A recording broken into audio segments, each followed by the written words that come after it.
Hello everyone. So my name is Sarah Howard, and I work out at the Alaska Wildlife Conservation Center. I'm a curator out there. So I get to play with a whole bunch of native Alaskan wildlife. I get to teach a lot of people about native Alaskan wildlife. And I get to play with the critters and make sure they stay fed, happy, and healthy. And so this is a picture of me with Dearest. He's one of our male wolves. I get the pleasure of working with the wolves really closely. They kind of get really judgy on who they like, and thankfully they like me. And Dearest in particular, he's kind of our derpy wolf. So a lot of times if you guys ever come out to the Wildlife Center and you see me or any of my keepers walking around, we don't even really call him Dearest anymore. We just call him, "Hey, derpy wolf, hey, derp," because he's just kind of got that goofy personality. And so I really love this picture because that's kind of my life. I live out there at the Wildlife Center, but I did used to live in Girdwood for almost 5 years, a couple years ago. And so yeah, that's where I'm at right now. And this is my personal wolf. When we lived in Girdwood, we lived off Timberline, and my favorite thing to do after work was to take her for a walk to the end of the road. We always ventured down Virgin Creek Trail, and she really liked to claim this as her spot, so I know everybody likes to enjoy it, but Remy really thought it was only her spot. And so in this photo, she's just about a year old, and animals are my life, my dogs are my kids. I have 2 of them right now, and Remy goes pretty much anywhere with me, so she's always in my truck, she protects my truck, and she's just my sidekick, and I just really love dogs. And there we are again. This is really our personality showing through right here. And the other thing I really love about this photo is it was in my front yard in Girdwood when I lived here off Timberline and down Alpino Way. Which when I first moved there, everybody would be like, "Oh, you live in Cabana Land." And I would be like, "I don't know what that is." I lived kind of in a crack den. I don't do crack. But I remember the house definitely when when I started figuring out what's Cabana Land, and it's a lot of really nice houses. I remember coming home like, this is not Cabana Land. And then I walked for a walk around the neighborhood. I was like, okay, this is clearly what everyone means by Cabana Land. And trick-or-treating is really wonderful on that street. With the beer and wine, and some places even had margaritas. And I realized I'm not doing it right, so I started offering beers and margaritas. And so I just really loved how being in town, I was still able to just hang out in the yard that had trees everywhere, and I could still go to the meadow and get lost with my dogs after work. This picture is on here because this is actually the stairway to hell. I try really hard every summer. I'm going to do it. I'm going to hike North Face once a week. Turns into once a month or once a summer. And that's because I always get to this sign and like, I'm going to curse whoever put this sign here because it is not to heaven. I take a lot of breathers. I end up meeting a lot of people at the top of the mountain after I get there. And they say, "Wow, I was really worried that you were going to make it past those zigzags." I was like, "Yeah, me too." But I made it. But no, I also just really enjoy that Girdwood is just really a place where anybody can go outside, and it doesn't matter how fit you are, and it doesn't matter if it takes you 2 hours to do Alyesk every time you do it once a summer. But it's just a lot of fun to just be outside and be in a community that being outside is really something that we all really get to do all the time, because there's not a lot of communities that have that opportunity to do it. So I think that's really awesome that Girdwood has that. The other thing that I really liked, and this is why this photo's on here, is because it's my friend family. I was born and raised in Alaska, and then I moved to Wisconsin, and then I came back. And working at the Wildlife Center for 10 years, I met a lot of really awesome people. We all kind of called Girdwood home. And I got to have a really good friend base, and that's kind of the community of Girdwood, is almost everybody kind of becomes friends. And we always would get together, we had game nights, obviously there's some alcohol, some beers, and just an overall good time. So I just really like to have a lot of friends around. I don't like to just hang out by myself too often. So we always gather up and get together and take selfies, because that's what we do these days. So here's another dog photo. Sorry, there's probably a lot of dog photos. I kind of forgot what photos I put in here. But we're actually creeping through someone's backyard, I think, in this photo. But there's the meadow that we get to explore when we lived in Girdwood. I think this is actually Moose Meadows. Which again, it just really captivates what I just really love to be able to do. I like to just go get lost with my dog. And I have a couple friends that always would come with me. And so it's just really, again, something that I think Girdwood just has a really awesome feature, especially for anybody that just really likes to be outside and with a bunch of friends. So if anybody knows this game, it is called Catan, and you actually will start wars when you play this game. My particular circle of friends, we actually have a trophy that goes around, and I'm really competitive and I get really upset because I haven't really won the trophy in a long time. But anyway, if you guys haven't played that game, I certainly recommend it. It's a lot of fun. It's better than Monopoly, which is another war-causing game. But again, this is one of those things where it's your friend family, you just have people over and we just play games. If you would ask me in Wisconsin if this is what I'd be doing with my life 10 years down the road, that's not what I thought. I would be playing board games. But it's actually a lot of fun, and it's really cool to just gather around in a house and have some beers and get really angry at your really good friends. And then we're still friends the next day, but there's still a lot of bitterness and comments. And then again, I put this photo in here because, again, being a nature and outdoor lover, I tried to be really artsy and crafty, even though I'm not really that good at it.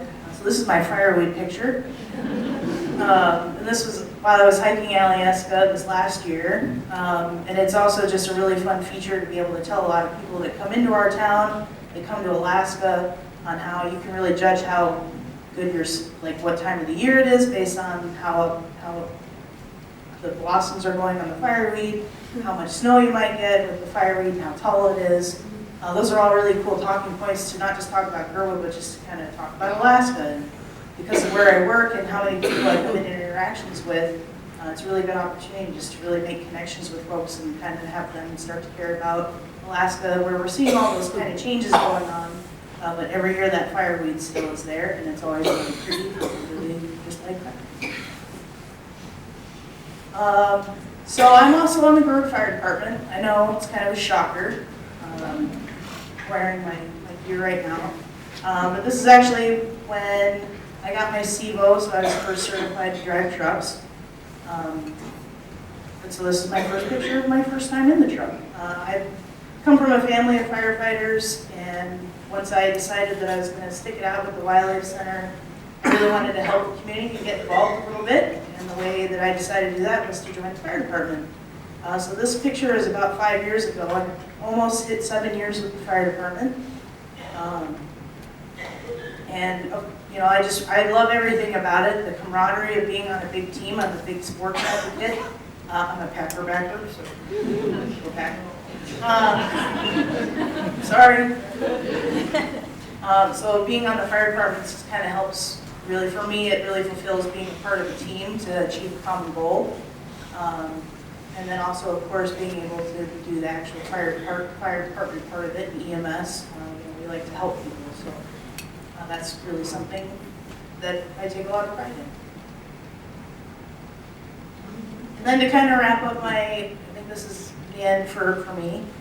This is my black bear friend Kobuk. And I put this on here not just because I have a lot of animal photos, but Girdwood, there's tons of opportunity to see a lot of wildlife. So I never have my phone available when I see a black bear at Girdwood, but I have a black bear that I work with. And he's really cute, personally. He really loves coconuts. So anyway, I just wanted to make sure that we all get to see wildlife, and I can remember living on Alpena Way, and Remy, my dog, would just start growling at 2 in the morning, and being who I am, I'm like ready to who are we going after? And there's just this big old chunky black bear walking through the backyard, and there's not many people that have the experience to be able to say that. And I just remember even calling my family, who also lived up here when I first grew up here. Like, oh, wow, I never had a bear coming through our backyard, because we lived out in Palmer at the time. We always had moose, but never bears, and so it's just something that's really unique about Girdwood. It's just you see a moose down one corner, and then you go up by timberline, it's like, oh, there's a whole family of black bears that just walked by. So there's not many people that get an opportunity to say something like that. So that's something that's really unique to Girdwood. And even though this is Portage, we're all neighbors, and Girdwood's super accepting of neighbors. And as long as they're nice bears like Cobra, then hopefully we won't be too angry.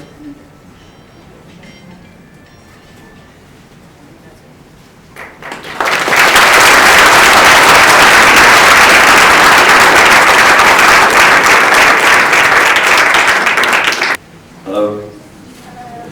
Hey everybody. My name is Nathan. I live here in Girdwood with my family, who is Elizabeth Ellis, and my son Rylan and Mari.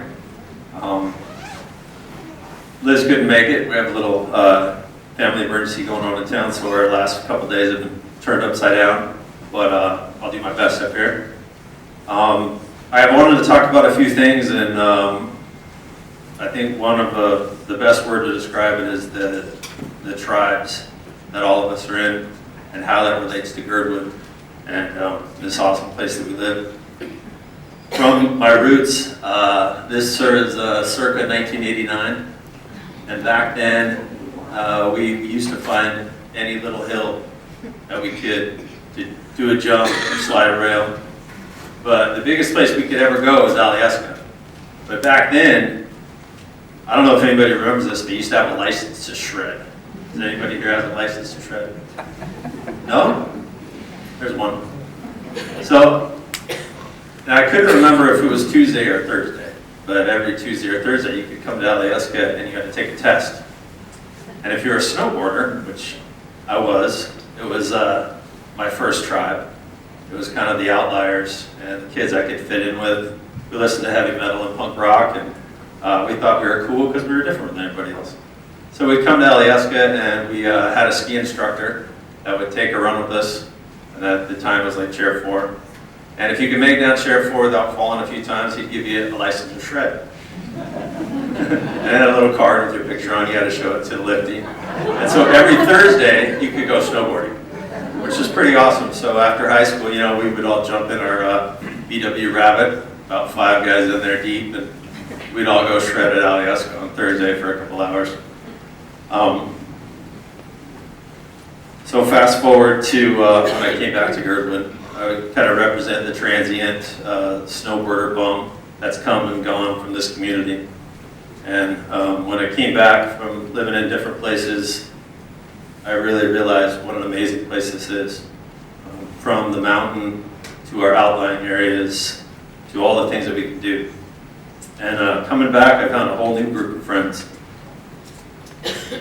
And this just kind of shows how Alyeska came about. I mean, they had this huge, amazing half pipe, and I wish we had it now. I don't know where it went, it just went away. So, bring back the half pipe. So, then things changed, right? You meet the right one. And I always thought, like, what the hell does that mean? I never thought that was me, you know, ever. But this is Liz, and there was 2 times that I knew that she was quote-unquote the one, right?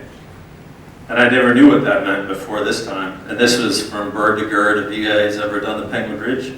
Yeah. The most amazing trail around here, I think. If you haven't done it, you should make an effort to do it this summer. But if you do it, don't dive off that ridge too early, because you will run into this brush that is, it looks like it's 3 feet high, but it's like 10 feet high, and it's thick, and there's bears everywhere. So we tumbled down this brush for, I don't know how many hours, and off of cliffs and through streams, and it was hellish, and she never lost that smile. And that was just one of those few times where, you know, hey, she's up for adventures. And as we hung out more and more, we got deeper and deeper into the mountains, and we discovered the outlying areas here. And that's one of the other reasons I love Girdwood, is what's around it. I mean, it's not just Alyeska, it's Turner, it's Placer, it's 20 Mile. There's so many places to explore, it's overwhelming. Even now, with all these years, and all my friends, there's still new places. And you can't say that about places I lived before, like Tahoe, Mount Bachelor. Everywhere you go, you run into somebody. And here, it's just you. It's just you and your tribe together. Then the outlying areas. This is in Turnagain. Now, I'll have to credit Jeff Hogue, who's sitting over there, for getting me into this crazy sport. And he about killed me the first time I went. But I always wanted to harness this place. You know, I was driving from Anchorage to Girdwood. I always thought, what a cool, amazing place this would be if you could surf each one of these points. Beluga Point, surf spot. You know, Windy Point, surf spot. And then I discovered this, and it was very close to surfing. And it made this place even more special and more adventurous because of the change of the tides and the winds and the weather and the temperature. And I discovered a whole nother group of friends. And some lived here, some lived in Anchorage. But there was another group or tribe that we all started affiliating ourselves with.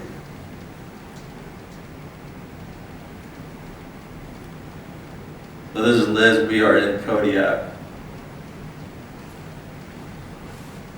We first moved to Anchorage. I first moved back to Anchorage and then Indian.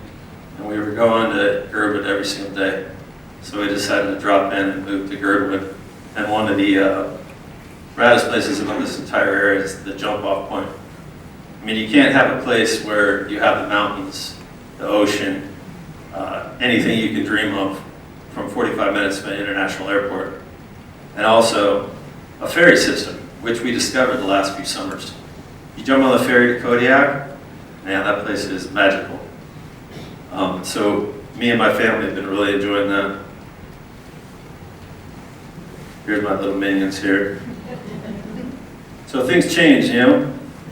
I mean, I used to affiliate myself with everybody that would do some amazing things every day. You know, it all kind of depended on the weather, what we would go do. And now my adventures are exploring Ingham Creek when there should be snow on the ground, but there's not. So what do? We just go explore. And like the lady that was staying up above here, she just loves to get out and get lost. And that's become more and more valuable to me and my family now. And it shows these kids just what's out there.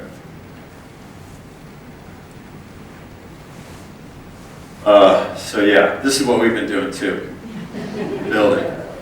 And if anybody's built in the middle time in Girdwood, it's a challenge and a half.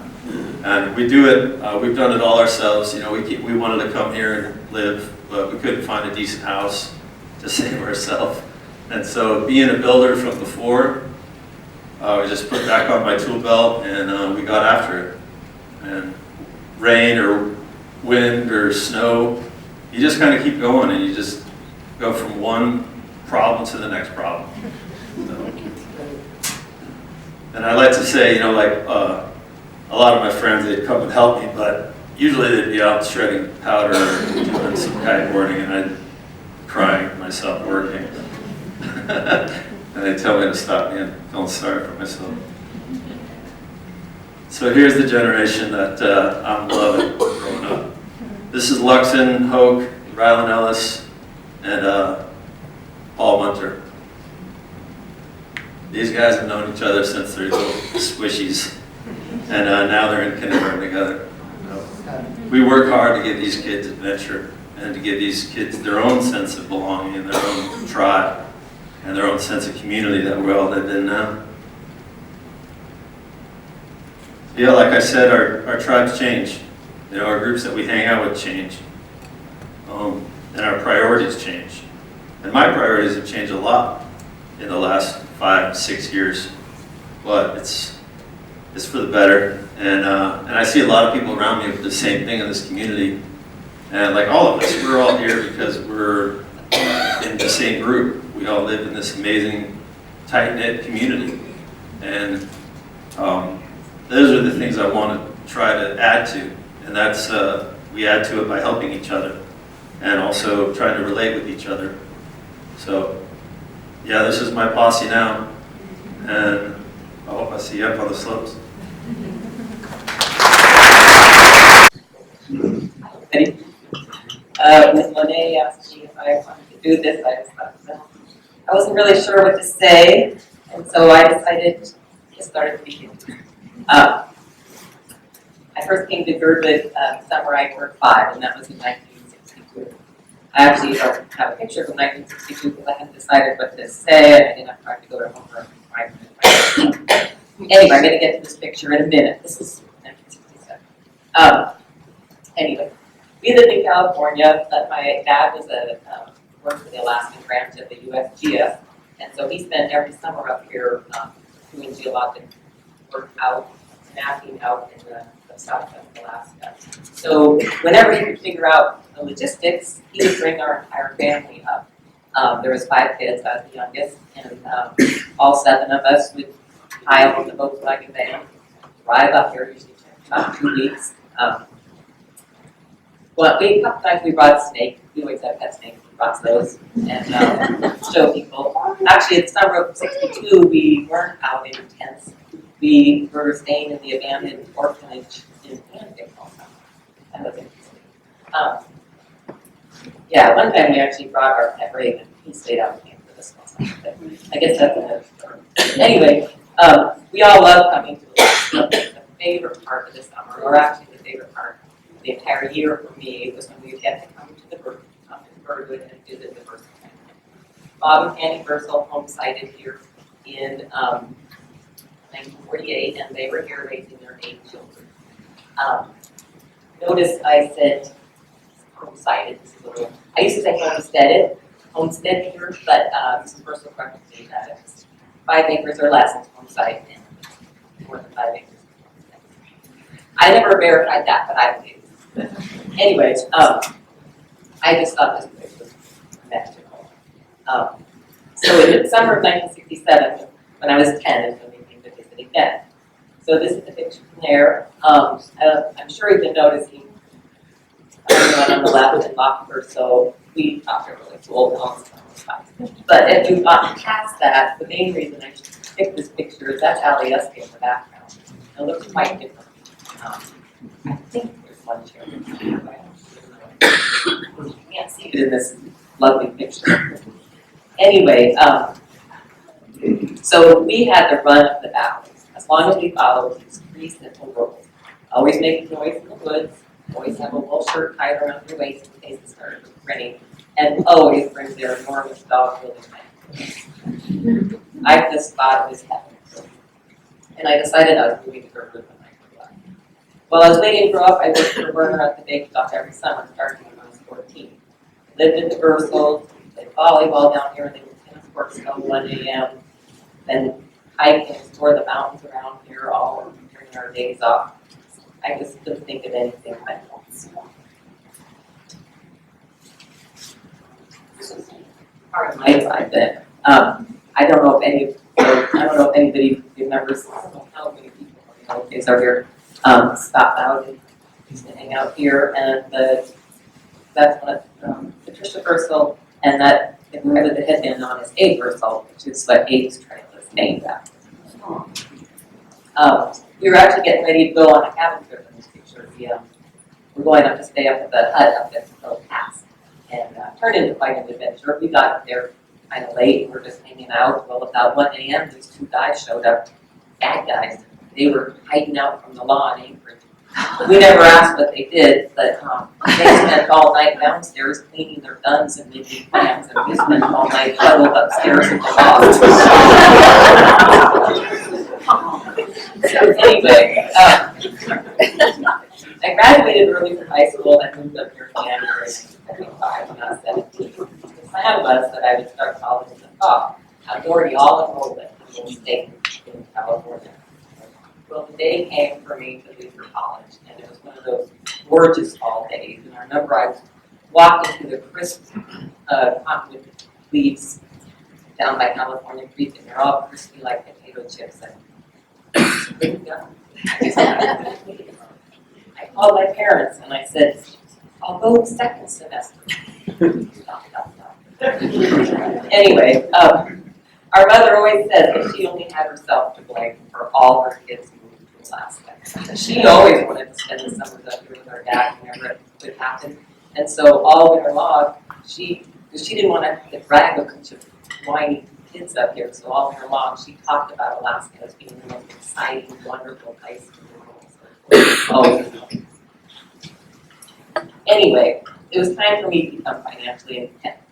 I moved out of the Bursel's house and into a dry cabin with my brother and another friend. We didn't actually call them dry cabins because most of the cabins here didn't have running water then. It was $90 a month, split 3 ways. We took turns doing each other's laundry, so I only had to do laundry once every 3 weeks. And there were the laundry mountains where the grind is out by the grave. And I joined the fire department for the shower. And when you worked for Werner at the bake shop, then you could eat anything and everything you wanted while you were at work.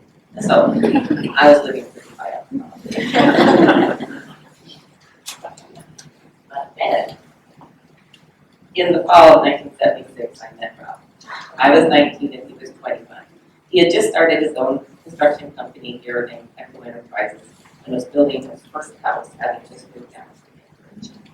We were married right back here in the Cottonwoods in 1978. And the reason I chose these pictures is, once again, in case anybody here wants to see. Steve used to live here. I was Admiral Bishop, that's Linda Bennett. Kelly Ward, Yvonne Safar, that's some people might be. So we bought our lot on Goggles for $6,500. Of course, we didn't have $6,500, so we had to get our first mortgage, and I was completely freaked out at the thought of $150 a month. But it turned out my new job at the Merck Pepper. Well, anyway, things really started to happen over the next few years. We built more and more houses, as well as the new old Merck windows at the dump. Was a box, just a frame. And also left over from when we tore down the old Merck dump. Yeah, that's what we did back then. We took a picture and then tore it down. Anyway, our floor was the old sign that said Merck. This cabin's actually up Oak Creek Road to this day, and I think somebody might live there. There was tons of work here in the late 70s and 80s, and we decided to partner with our good friend Steve Hicks. Steve's business was creative contracting, and that's how we got the name ECC. The next few years were very busy with the business, including the buildings here in Anchorage, as well as the Ascent and North Bay condos down in Alaska. And we also started our family with our first daughter born in 81. The economy started to decline in the mid-80s. Sorry. And the business could no longer support 2 families. Steve had a great opportunity in Hood River, Oregon at Big Wind's surf shop. And so the partnership ended, and it was back to just Ralph and I with the ECC. Over the next 30 years, we raised our family and continued to build houses in both Girdwood and Anchorage while weathering the ups and downs of the construction business. Ralph and I are lucky to have been here early when living here and buying property was so much more affordable. It's so much harder now, and almost impossible for many people, and I wish we could figure out an answer for that. So, what is it that I love so much about Alaska? There are so many reasons to love this place. Mine include all of the things we know, like the community of a small town, and it's such a great place to raise kids. And there's the people that are also so important to me. This place just seems to attract really great human beings. And the friendships we've had here are amazing, both the ones we've had for over 40 years and the new friends we've made in more recent years. This is, I don't know if any of you haven't ever hiked Upper Winter Creek Trail to Berry Pass, you should go. This is crossing the last Peak Creek. That's a really spectacular waterfall. I'm not sure it really shows that well. And there's also, oh yeah, this is where my picture is got a little out of order, but let me see what I have. Oh, yeah, you can also always find a little adventure out your door. I haven't actually had time in the last few days to go up to check out the Glacier Creek, but usually if it's been below freezing for 10 to 14 days, you can ski at Glacier Creek. I usually wait till it's a little more frozen than this. Anyway, but it also always goes back to the magic feel of Girdwood from when I was 5 years old. The rainforest, so lush and green in the summer and a quiet snow-covered in the winter. I've always said, and I apologize to all my friends here that have heard me say this a million times, but if you walk for 10 minutes in almost any direction in Girdwood, you can feel and hear the wilderness.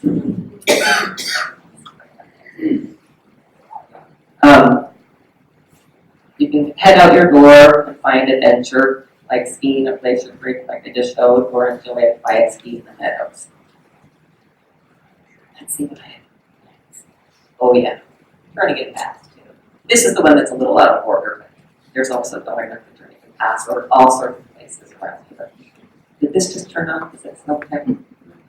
Anyway, now that we have 4 grandsons, it's even more important to me to preserve this special part of Girdwood. Yeah, this is our youngest grandson, Reese, out on that stretch of Ann's Meadow in, I did about that where I did about that. Anyway, I guess in closing, I'm going to say that I'm sure there are people here who love Girdwood as much as I do, but I don't think there's anybody who loves it more than I do. Hi, my name is Lex. I lived here in Girdwood this will be my 3rd winter, and it's the first time I've ever been to this. There's a lot of people that come to this, and I know maybe like a third of you or more.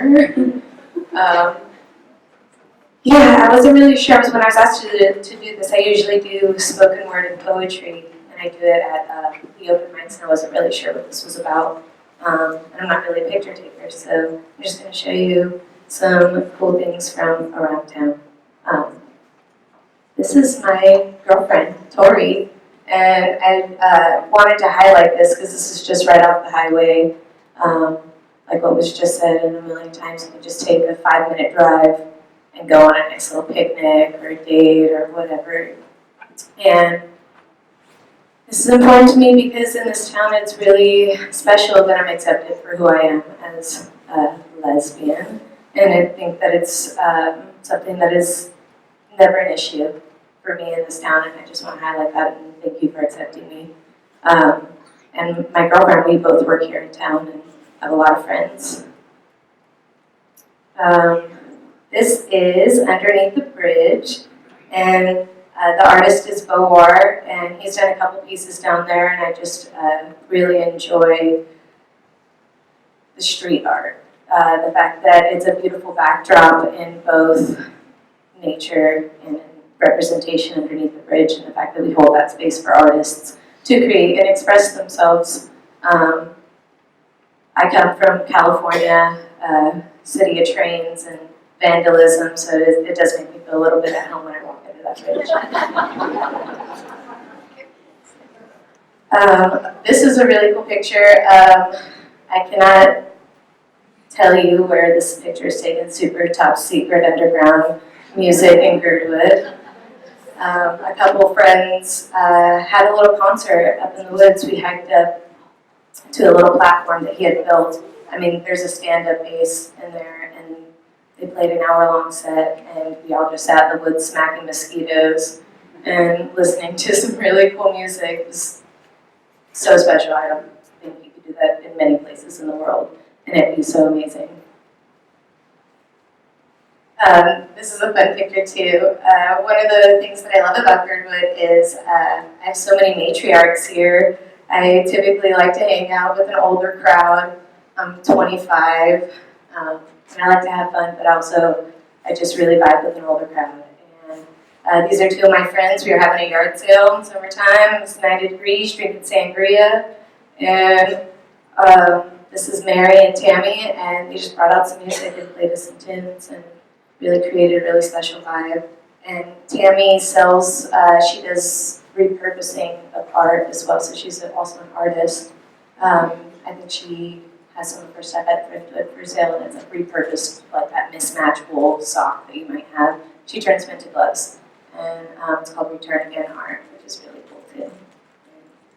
That's just special to me. It's a silly little picture.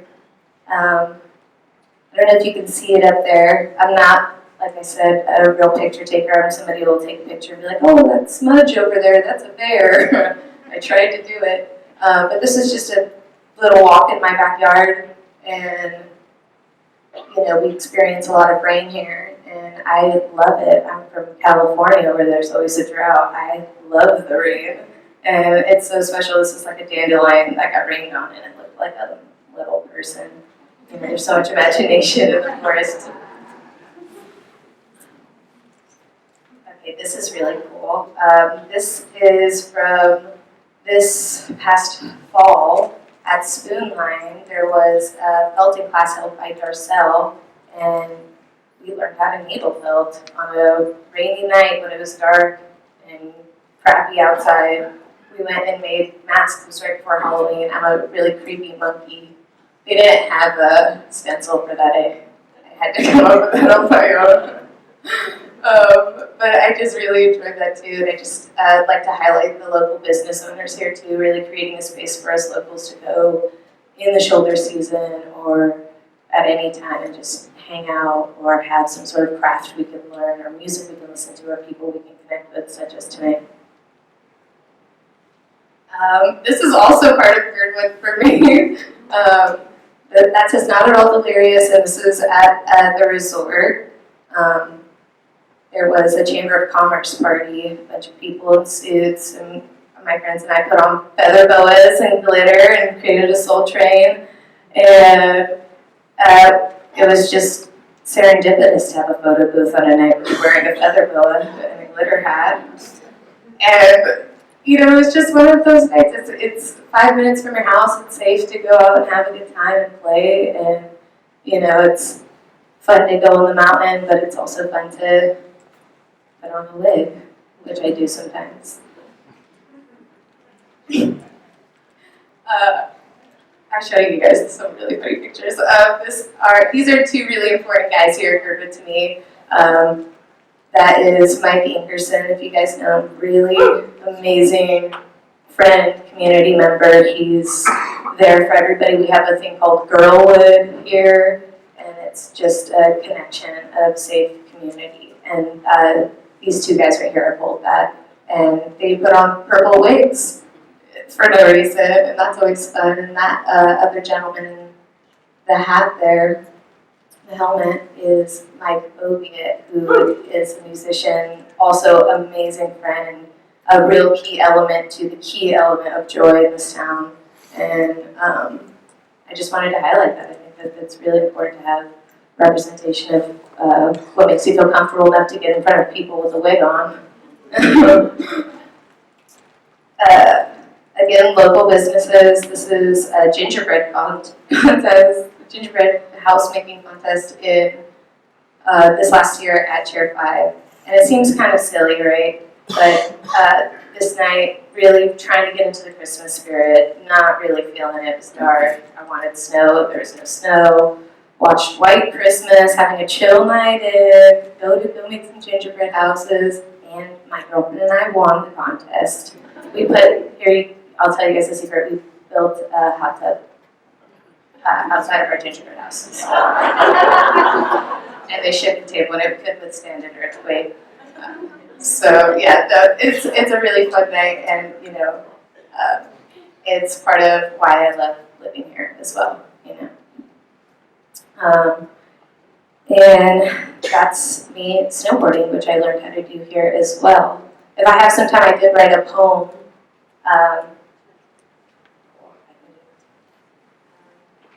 So I usually do spoken word, and I was asked when I was doing the series if I was going to do spoken word, and I was like, had not even considered it, because it's not a poetry thing, so then I wanted to write something, and yeah, let's see if it tickles you at all. There's that late afternoon moonrise, and that grapefruit sun at midnight. There's that ridgeline silhouette right after golden hour. There's that alpine glow and foggy doggy breath and yellow snow. There's that free-roaming husky that we all know. And there's a bonfire tonight, tomorrow, last night, next Sunday, and it's down at the spot.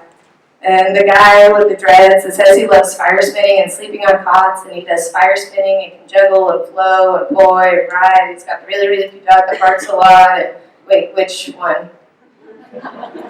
And the woman with the 2 dogs and the cute yellow coat always wears a beanie, and she used to work here and there, and she's been here for years. OG Girdwood, she hangs out with so-and-so, and wait, which one?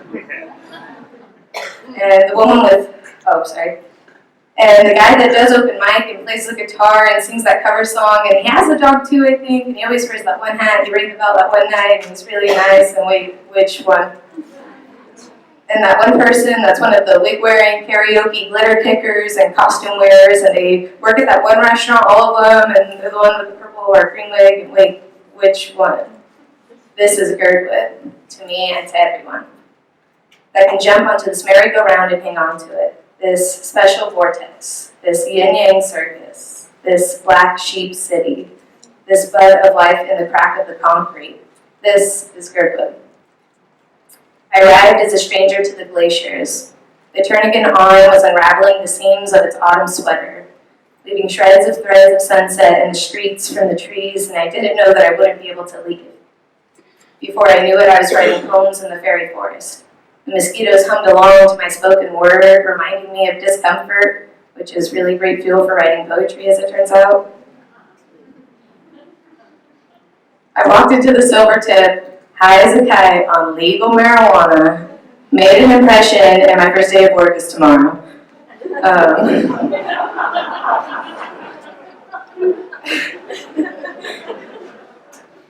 I walked 5 miles and hitchhiked in the rain for this tiny mountain town.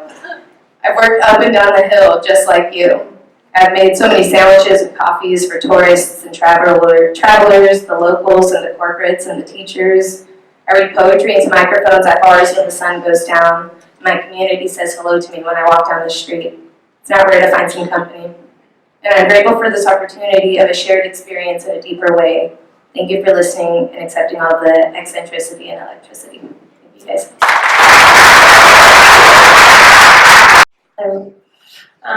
This picture was taken in this very room.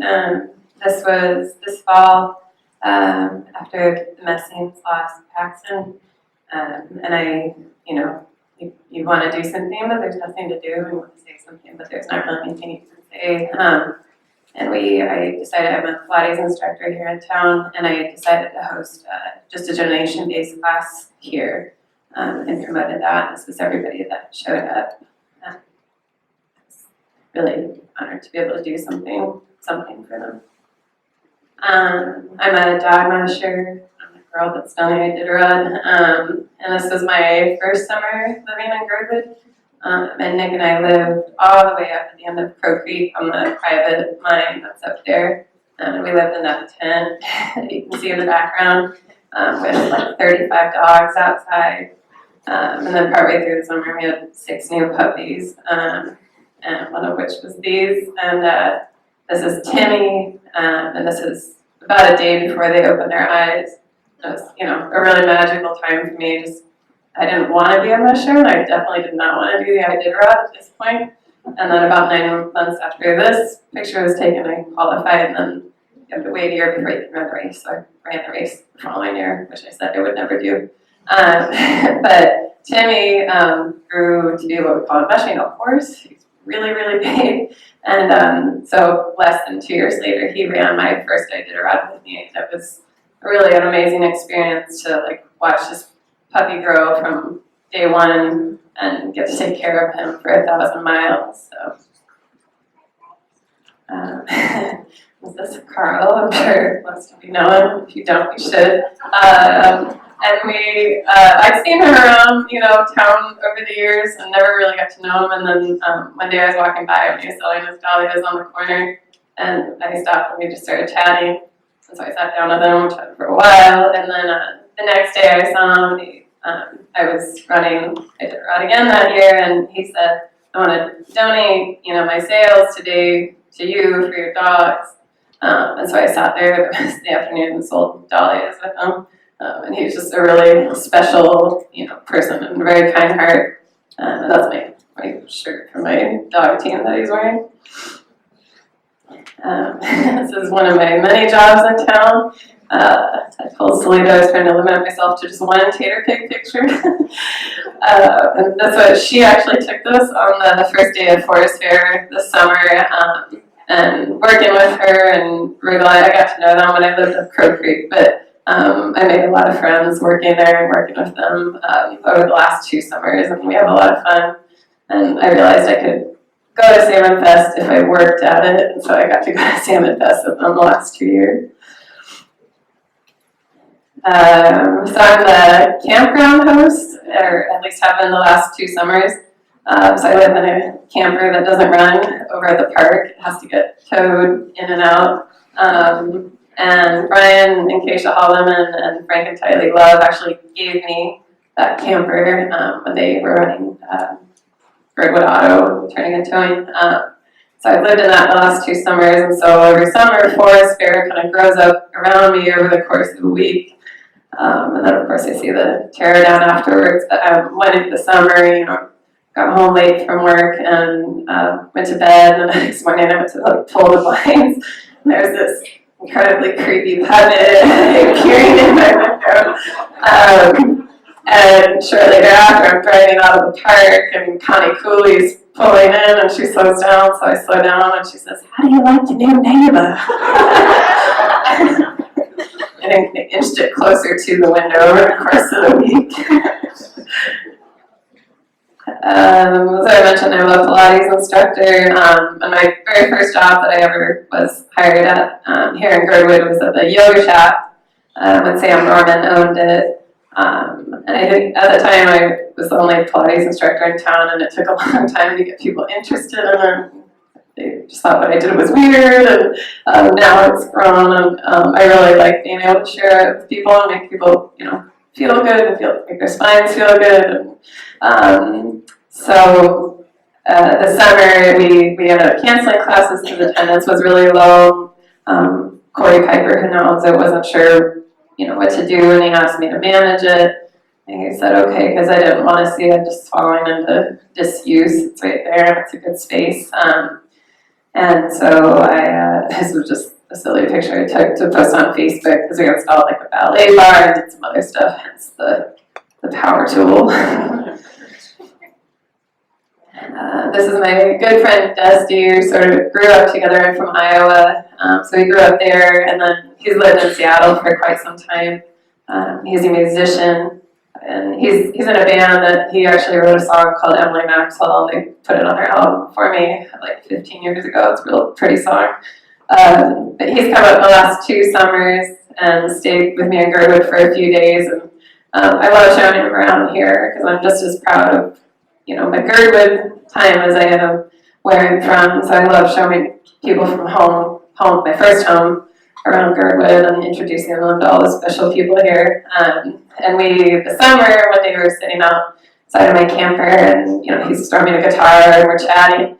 And little bears will take little walks through the park. So they were doing a lap, and he's strumming and talking. He keeps looking over, kind of watching them and talking, and I'm kind of looking over. And he lives in Seattle, and he stopped playing, and he looks at me, and he's like, I cannot remember the last time I saw a child not walked on a leash. Like, yeah, Girdwood's pretty special.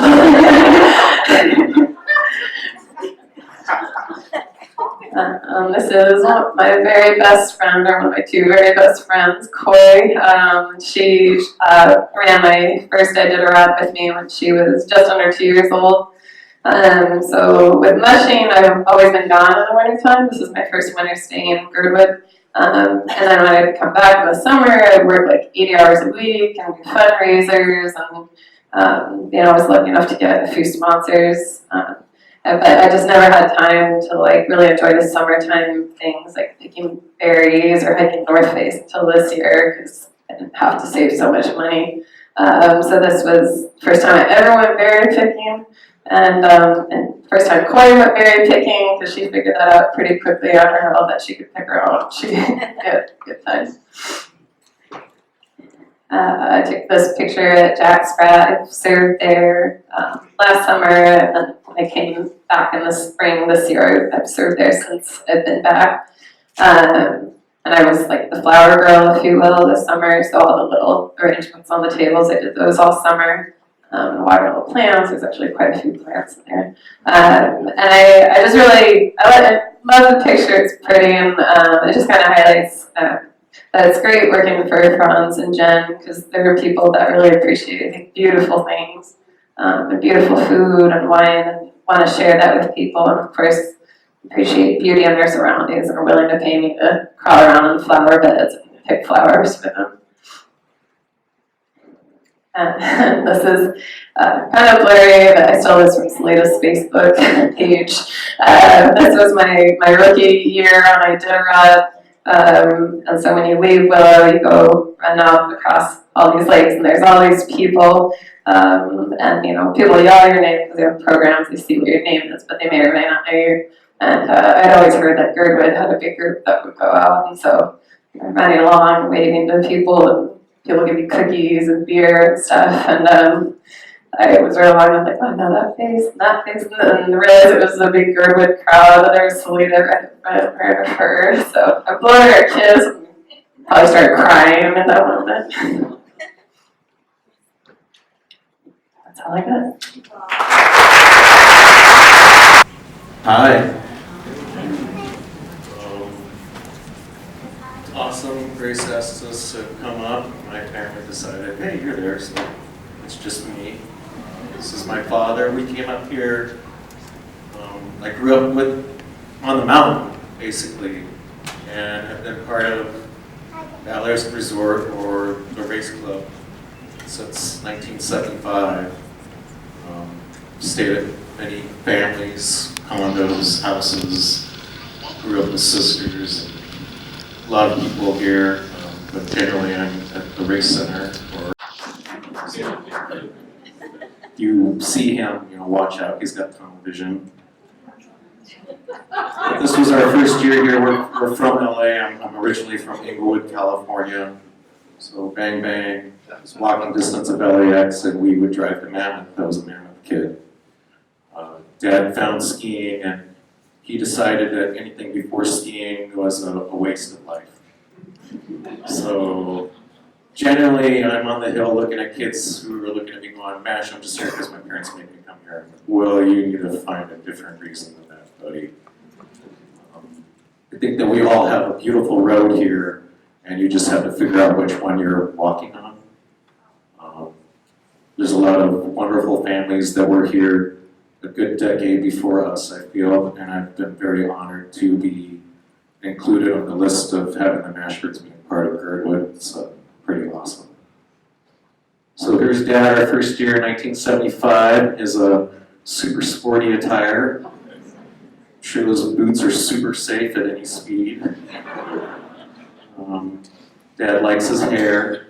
He likes to look good, very much. So again, there's Gary Mashburn. It's 75, so he's 24. And then 75, so I'm 4. That's probably near where Challenge is now.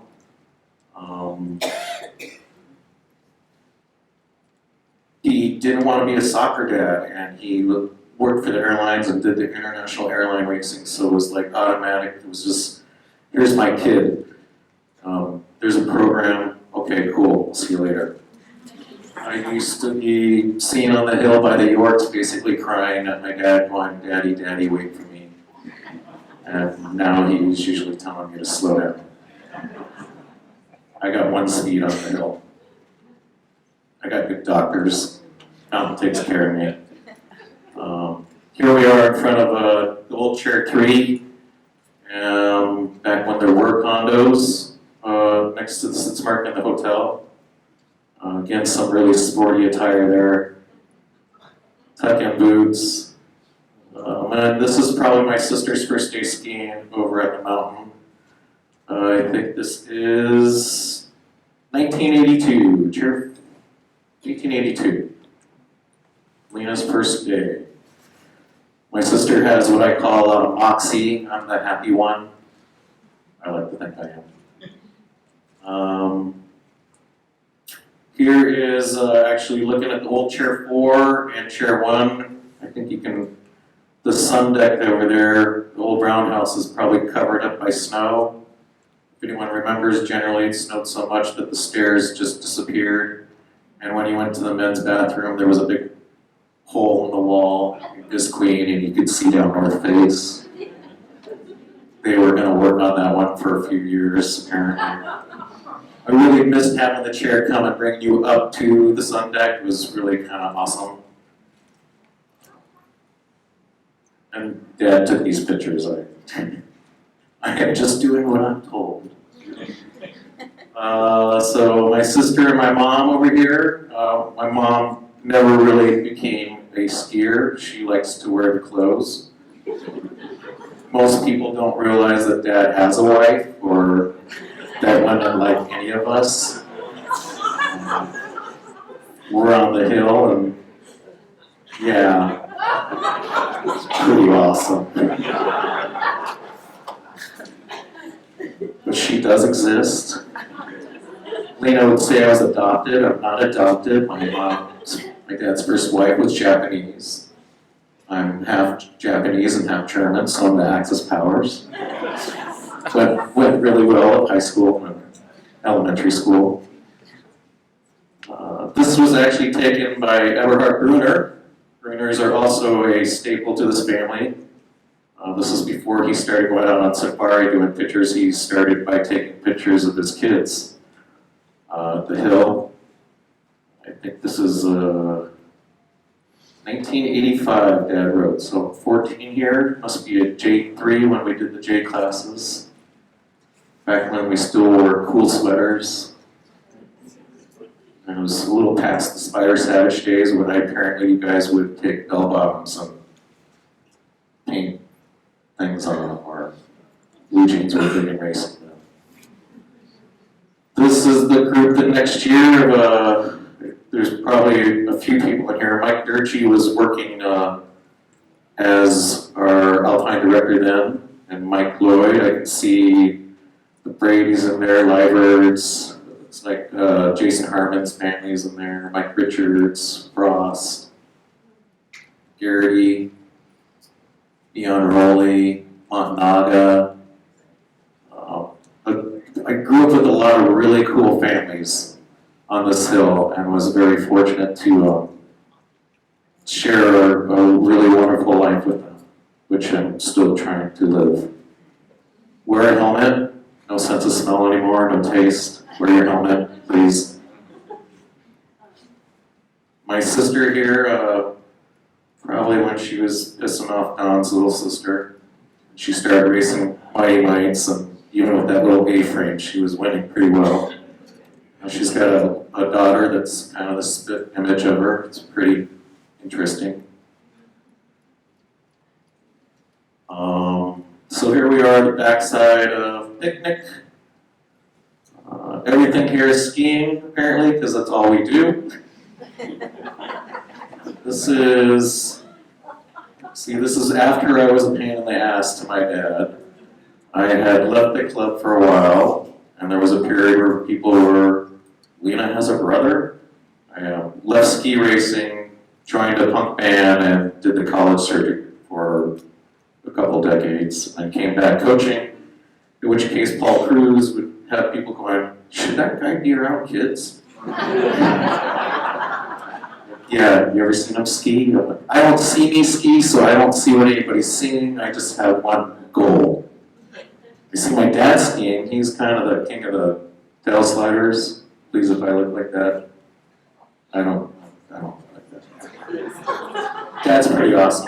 I got my two kids, we moved back up here after I left the band, was in Portland and got audited for $250,000 by a the IRS saying that we owed a lot of money, and I was like, Dad, I want to go home. Got up here and Lena put the kids in the Mighty Mites because that's what everyone does in my family, stick them on one of the programs, which I was like, okay. I don't coach my kids, I ski with my kids. But they all went through the program too. We have 3 generations that actually have gone through that building now. And I think in the 80s, my dad had bought the property off of St. Moritz and Alpine just down from Kennedy.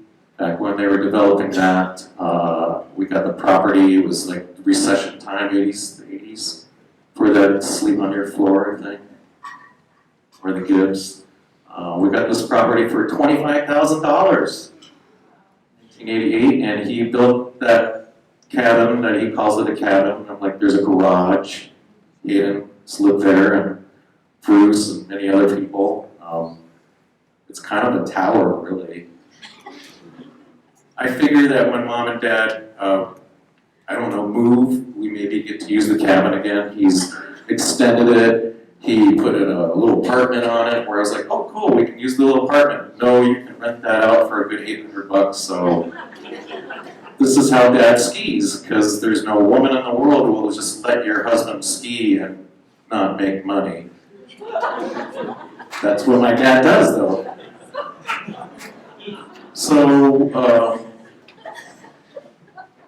MASH, it's actually Steve Mashburn. My name is not Mash Mashburn, but a lot of kids seem to think that it is, because they don't know how to say 2-syllable words. Mash and burn. And it's been a really privilege to be a part of this community, and there's a lot of hearts and emotions that are the fabric of this place. It's kind of funny, down in the States, everything kind of goes this way like a toilet. And the mountains are really interesting. And whereas here in Girdwood and Alyeska, it's more like goes around this way. Because every once in a while you might leave or have your heart broken, but you'll always come back around and flood back into the system, because that's Girdwood. We do all live here together, and it's been a real privilege to be part of everybody. I gotta go or I'm gonna cry. But anyway, hello. So, my idea, I really didn't know what I was doing, but I decided to, the thing I love most about Girdwood is the people and the unique community that we have here. So I had this idea of getting together with people, and I interviewed 9 other folks, and my question was, since it's such a dark, cold place, like I wanted to find out, like, what do other people in town do to stay happy during the darkness? So it was really fun. I, started off with some friends. I started visiting friends' houses, and then I just ended up like kind of doing like a pub crawl around town because.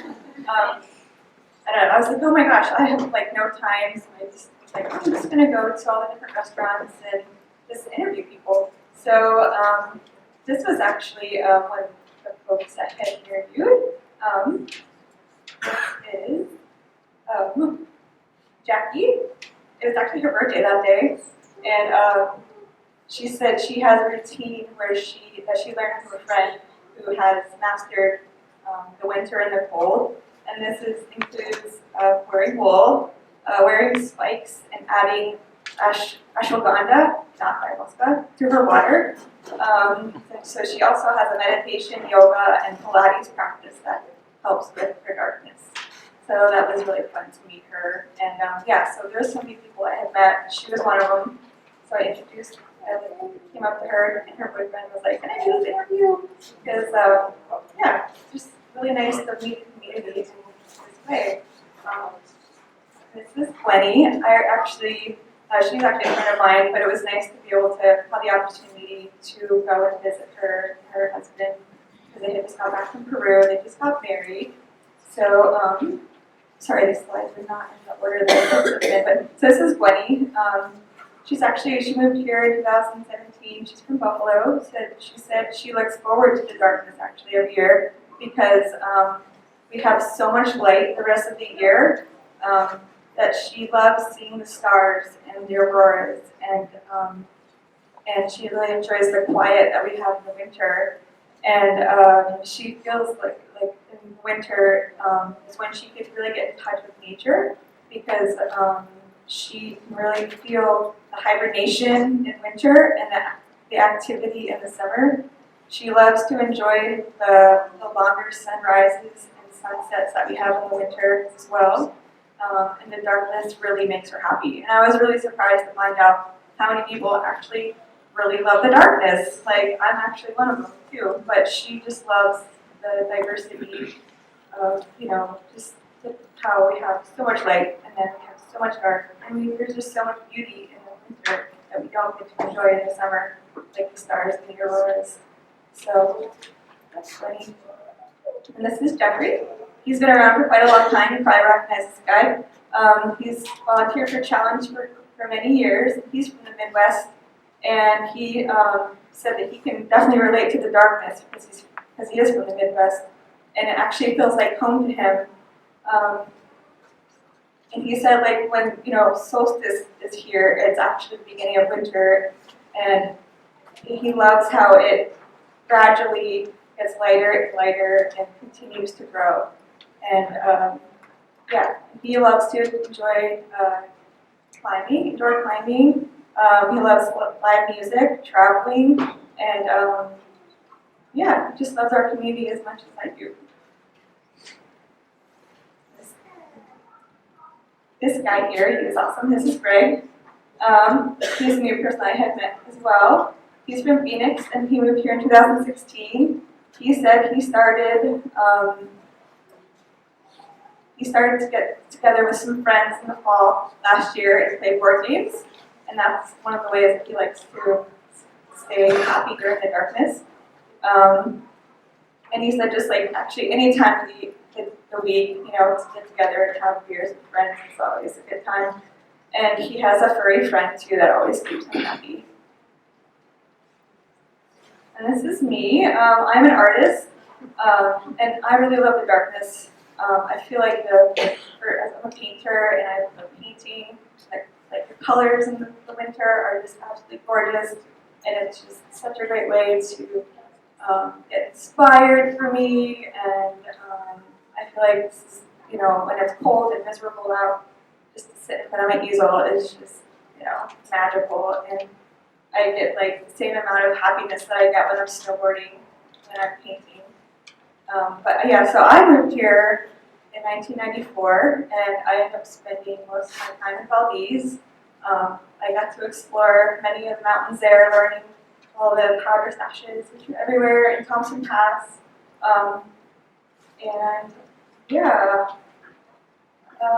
Then I moved here 3 years ago. It was kind of an unintentional thing. It was definitely kind of accidental, but when I moved to Girdwood, I just thrived. Like when I was in Valdez, I felt stagnant. I had been there for quite a long time, and I don't know, I just felt like it wasn't growing. And when I got here, I met this amazing community of people, and I fell in love with everybody that I had met. My art career is taking off. I'm a massage therapist, and I just love the ability to heal everyone and help people out, especially in the darkness. And my dog, she has been such a blessing for me through the darkness. She's always, there to make me happy, and I can't take a selfie without her licking my face. So she's a sweet dog. And this guy, this is Chris. I've known him and I've seen him around town a lot, but what he had to say was really awesome. So I didn't know this, but his wife had passed away of cancer, and so what he does now, and his job is he likes to grow marijuana, and he processes the plant, and in order for people to find ways to, have relief from pain and suffering of cancer. So since his wife had passed away, he, discovered this whole new world of healing through cannabis, and I just thought that was pretty awesome that he was able to turn this negative into a positive and help other people out. So that was pretty wonderful to meet him and to actually get to know him better. This is Christina.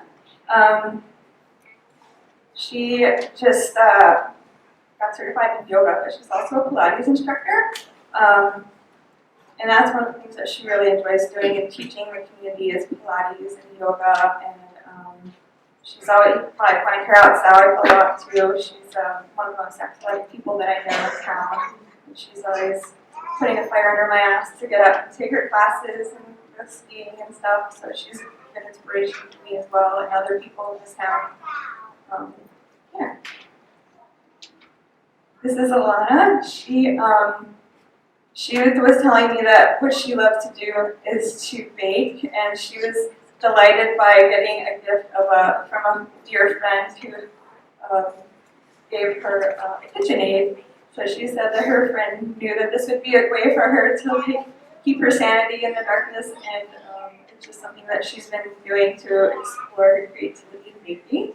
So we happened to go to the school line, and that's actually where I met my and some other folks there. So it was really fun. I started actually at the picnic club, had a couple of mimosas, ran into her, and I haven't really known her that well, so I took an interview of her and learned a little bit about her too, which was really cool. And then I met Greg and his girlfriend, which was her birthday, and had a nice conversation with them. They invited me to a bonfire, and then I went over to the brewery, and there's another guy here. He's up next. Oh, this is somebody else. But I think he's this guy. So I met him. This guy is really cool. So you probably have seen him at the brewery.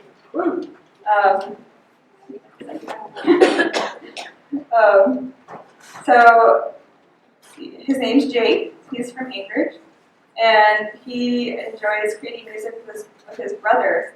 They have a band together called Brother Buffalo, which they started, and the name came from their middle brother that had passed away recently.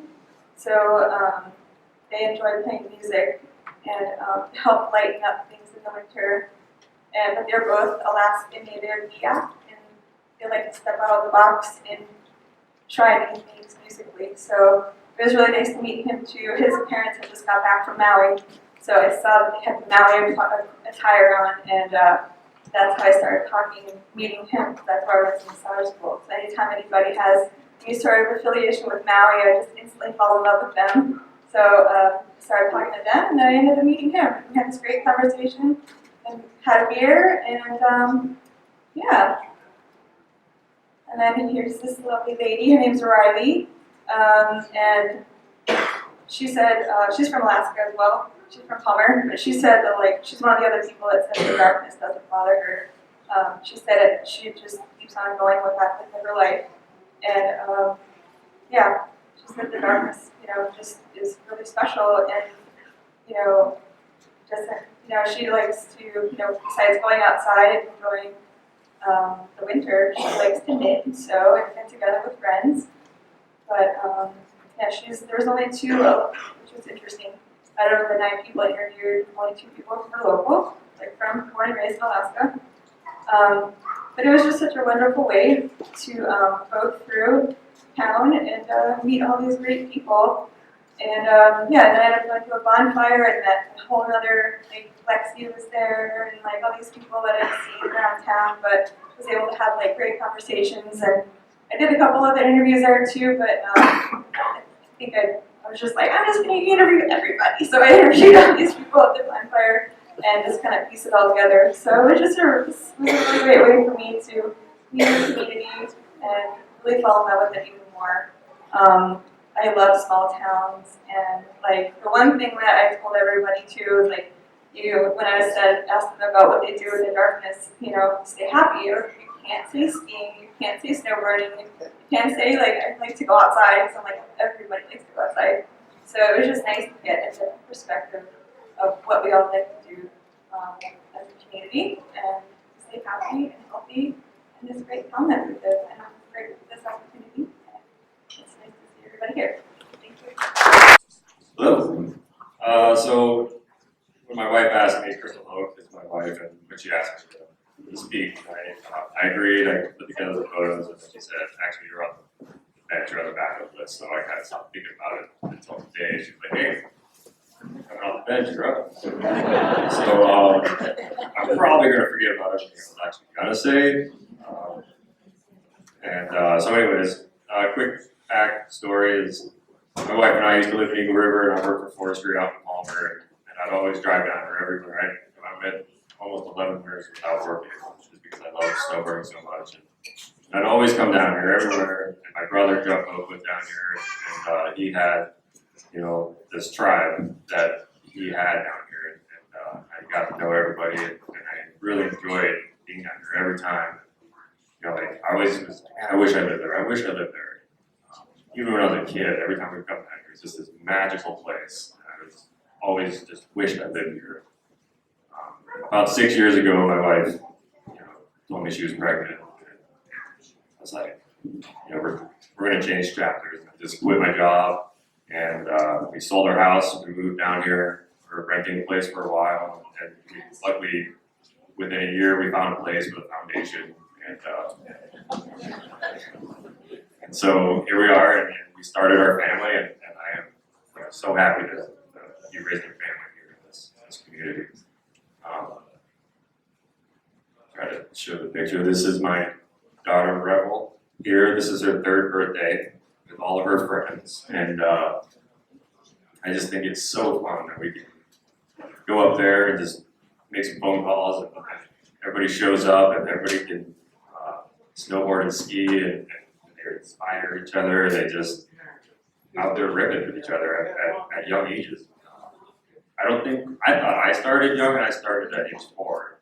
And you know, to have both kids on skis, ropes free by the time they're 3, is pretty amazing to see. Really fun. And you know, as soon as you get off Magic Carpet, you get on chair 3, and you go to chair 4, and then you got the tram chair 6.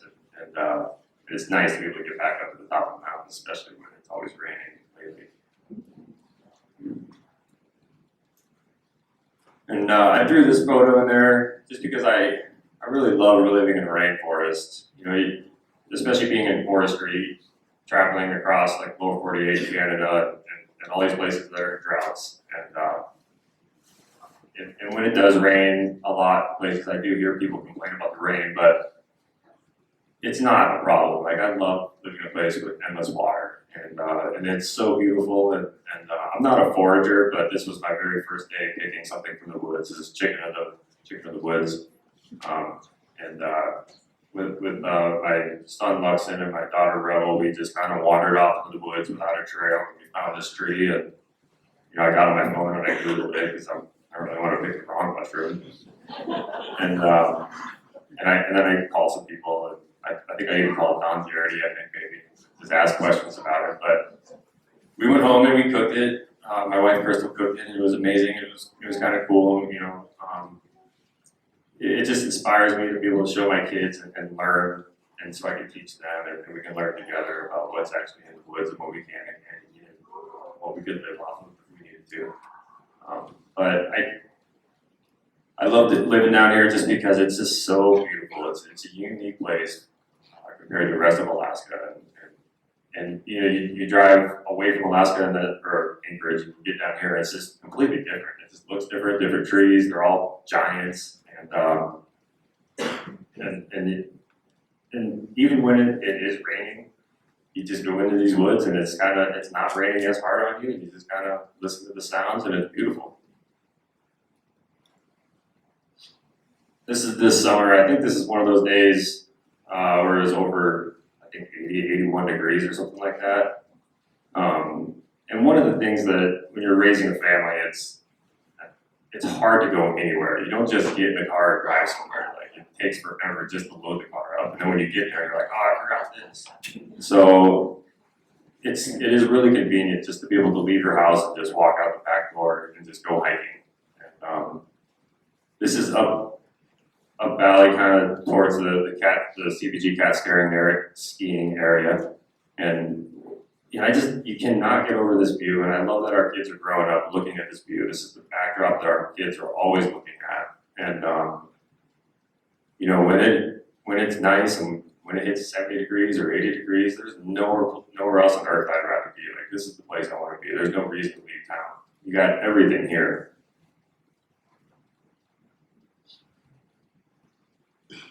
This is the same photo that Nate Ellis showed of our kids. My son's the one with thumbs up. And before they started kindergarten, talking to other parents, they said, it's like getting a private school at a public school level. You know, like all the teachers want to be there, so it's really competitive. Miss Anderson is the principal now, and I'm really grateful for that. And I love the idea of my kid being at the school. It's kind of like out of a child book. You know, you bring them to the school, and you can see Alaska from there. You can see North Face. The mountains are just huge around it. It just kind of looks like a magical place, and all these kids, have amazing families, and they all do like they all ski or they're all active, and I think it's just one of the most active places for kids to grow up, to be inspired to be outside. You know, I remember hearing one kid talking about how they summited. I think it was like chair 6 or something. They were like, "Yeah, we summited chair 6 the other day," and it was just kind of interesting to listen to kids talking about like hiking and and I just think that it's going to give them the confidence and everything in life that they need, and it all starts with this school. And I'm really proud to have my kid in it, and hopefully very soon my daughter.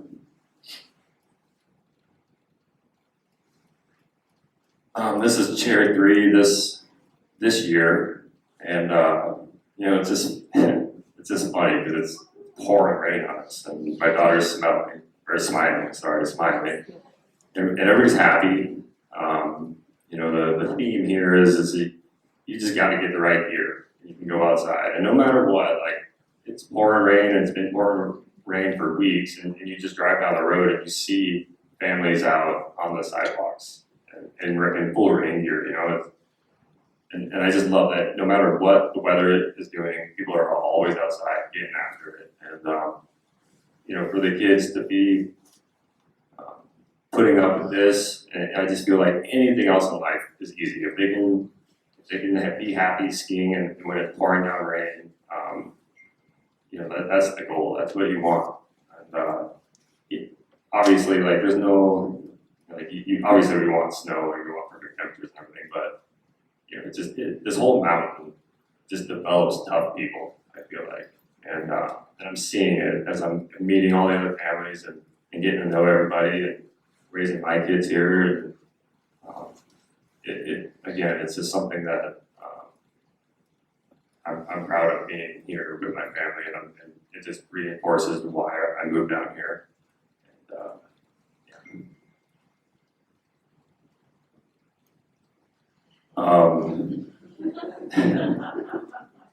So, quick tip: if you want to get your kid potty trained the fastest, just let them wear costumes every single day. And if they pee in it, you have to put them in regular clothes, and it devastates them, so they'll never.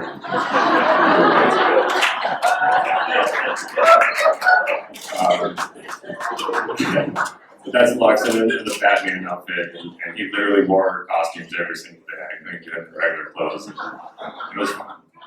And there's Rebel that we didn't plan this photo. The Rebel just happened to wear the Robin outfit that day. This is just one of those days that, for me, I love still being me. I still love getting outside and doing the things that I do. And living in Girdwood, I can do that. And this was one of those days where we were just short on time. I was in between work days, and I wanted to get an adventure for myself, but I also wanted to involve my family. So what we did was we started at the day lodge, and we slowly hiked our way up. And I think at one point I had Rel on my back and Luxon on my bike, and I was pushing them, and Crystal was just hanging out with us. And we stopped here for a break, and we picked some salmon berries, and then I was like, well, let's get a quick photo. And so I went up, and I wanted to show off for my kids, and I wanted to, I kind of like to try and inspire them, and if it's not me, it's someone else. It's their uncle or anyone else that we know in Girdwood. There's just so many amazing people here doing wild things, like there's professional athletes out there, but there's professional athletes here in Girdwood, and none of them are sponsored, none of them are recognized. And all of our children get to see these people and be inspired by these people. And that's also one of the things I love about Girdwood.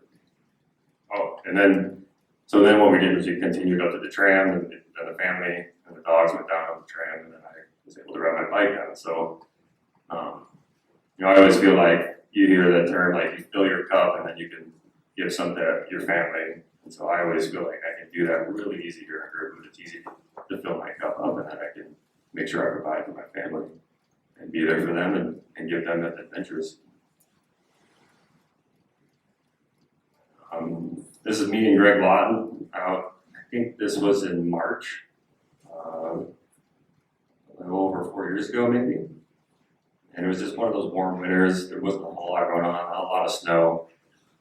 I put this photo here because I feel like we live in a painting sometimes. Like just like this particular day, we were waiting for the board tide, and I just remember looking at that backdrop of that alpenglow and then surfing the board tide and just feeling like I'm surfing the board tide in a painting. Like I feel like I am the painting, right? And just tonight, I was on the mountain and I had that same feeling with my son. We were out snowboarding with that alpenglow, the sun setting. It's so gorgeous. Like and for me, and to be able to have the kids to see that every single day or anytime we go out for an adventure, it's just it's very fortunate that we got that. And the other part about this photo is no matter what the weather conditions are, what time of year it is, there's always something to do, and it's easy to get out there. It's just kind of a matter of picking up the phone and calling somebody. And there's always somebody that's like, yeah, I'll go do that with you. And it's really easy to get out, and I love that about Girdwood. This is Rich Peterson, just getting dropped off by a jet ski. This is the Gun Mountain Point, just south of here. And one of the things I picked this photo for is because when I was a kid, I just remember every time we drove down Turning an Arm, we'd look out there, and my parents would be like, yeah, you go out there, you would die. Like, you cannot go out and Turning an Arm, because it's just a death trap out there. And then they're like, one time someone was ripped in half by a helicopter.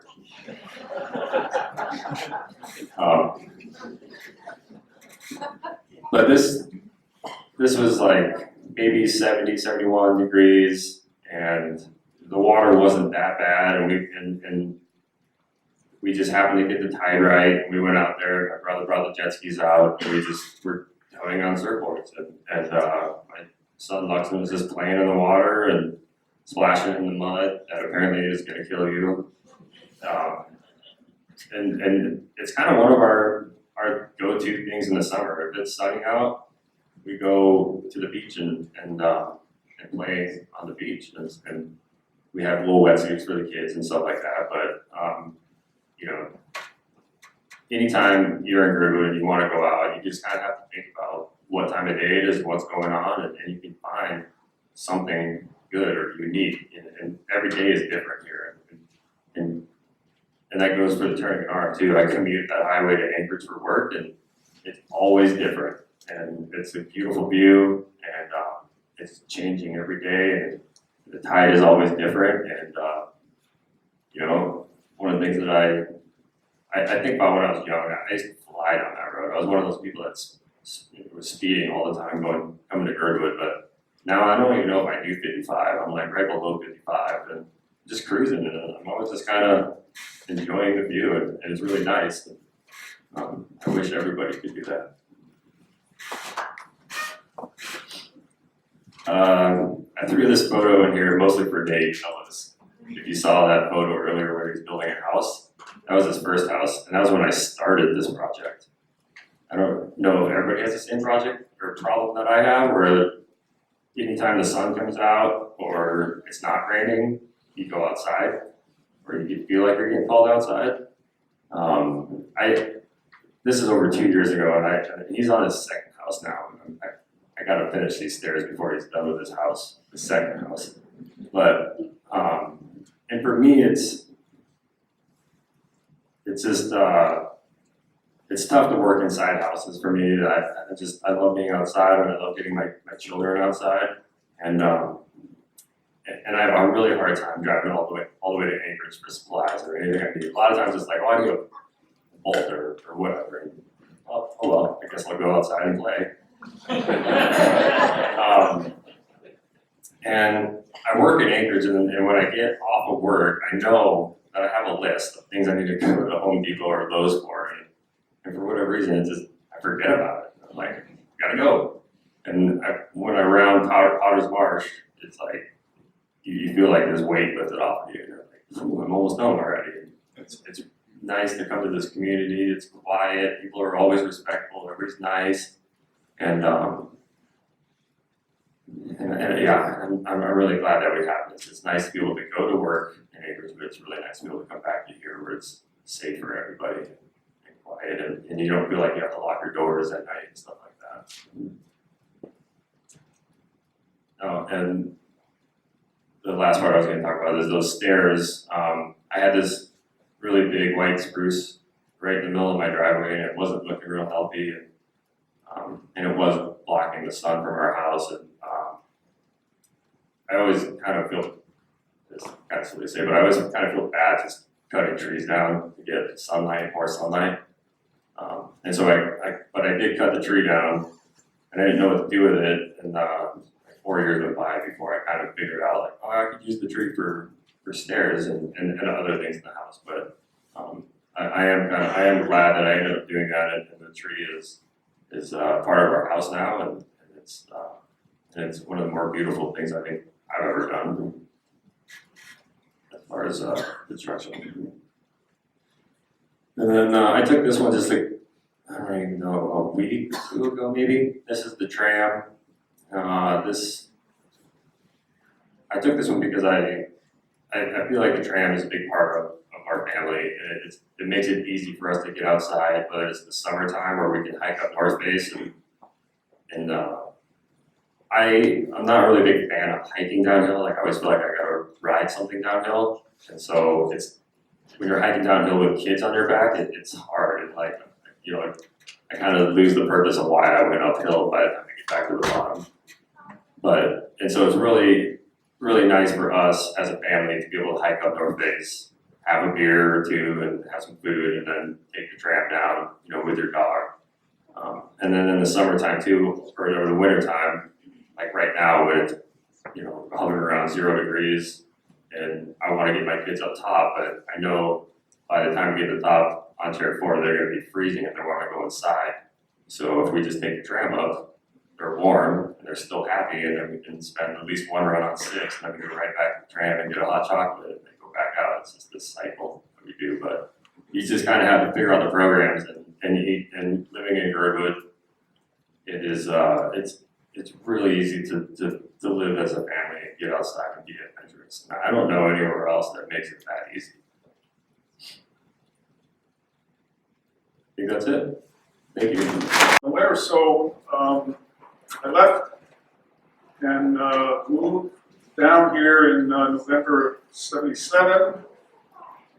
Mike showed me around and showed me the full menu of affordable housing that was available at Girdwood, 2 dishwashers, which consisted of vacant cabins that had no heat, no electricity, no running water, but most importantly, no rent.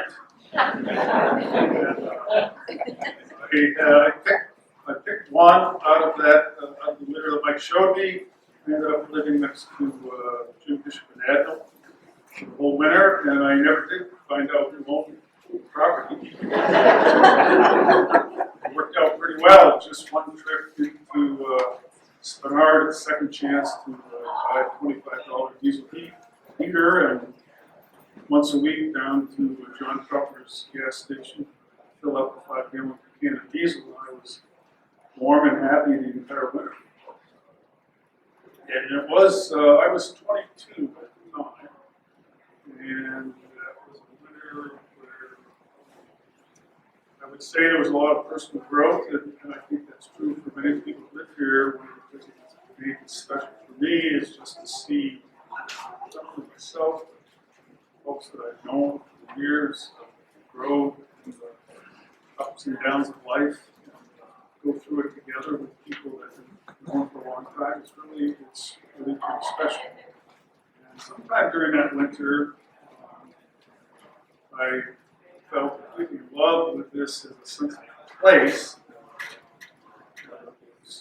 Walking home after a night shift, other nights, there was something about it that kind of grabbed hold of me. And when I left, just 8 months later, to go to grad school, it certainly was with the idea that I would come back here later.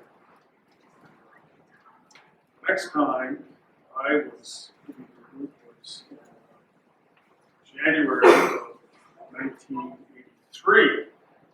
So I left in 78, I came back in 83, and I spent a couple of days wandering the streets of Anchorage looking for jobs to do after I got out of school. And my friend from ski club here, Johnny Lazarus, invited me out to dinner. So I got a ride down here. I walked into her one cabin, but I did have interest. And there were all these folks that I worked with at the resort, and Johnny had made this big cake on top of the frosting that said, "Welcome home." And for me, it was, I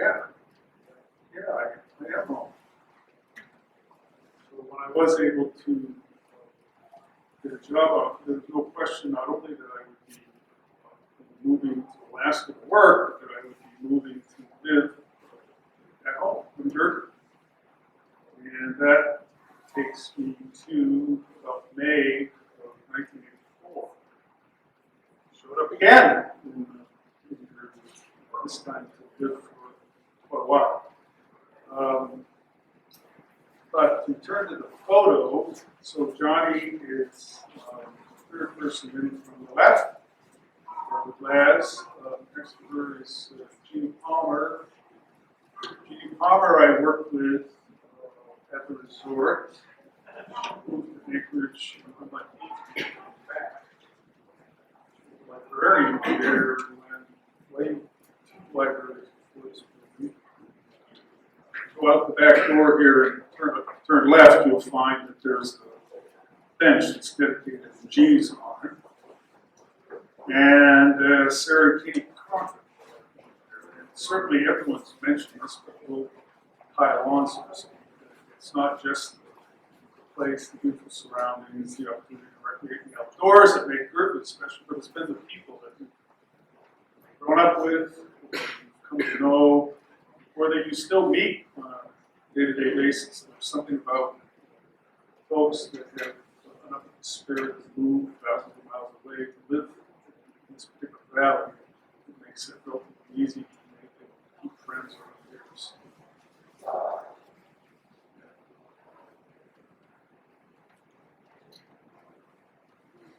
I get to pass the mic over to Kate now, although she has to start by telling you how she ended up in your group. So I was recruited by Girdwood in 1983. So I thought about it. I grew up in New York State, Western New York State, and everything was safe and secure for me. I was a little list of 7 kids, and my family was all there. I thought, adventure, and I did it. So the day after my 30th birthday, February 23rd, 1984, my parents took me to the airport. And the last thing my dad said to me was, "Oh, how long are you going to be there? Are away from home?" And he said, 5 years. Brooke said, "Oh yeah, we're going to move back to the East Coast and buy a blueberry farm and my poetry." You know? Still here. So I arrived in a long white wool coat with high heel leather boots, hair, and collected my 11 boxes all the things that I was sure that I needed, including my grandmother's sewing chest. Alright, so I'm gonna back up a little bit. When Brooks asked me to come, he said, no commitment. Every sentence he said didn't end with a period, it was no commitment. I said, I haven't got it again.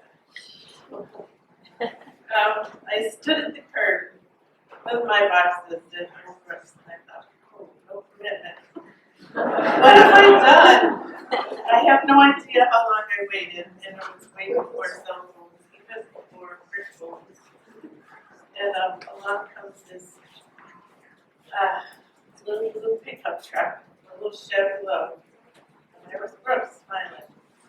We were surrounded by mountains that I've never, ever seen before. Beautiful, beautiful. Well, we made one, so we headed down Turnagain Arm, and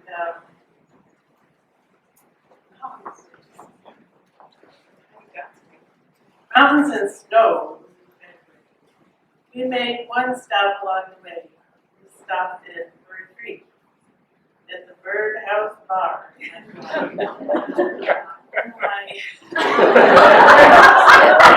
Where am I? Like, what have I done? I have probably most of you remember what the birdhouse looks like. The walls were covered with everybody's underwear and cards and money, and holding it all together were cobwebs. That, I don't know how old they were, but how long they had been there, but I'm sure that's what held it. That bar up, those cobwebs. I just thought, where on earth have I gone? What have I done? Anyway, it was the beginning of a great adventure.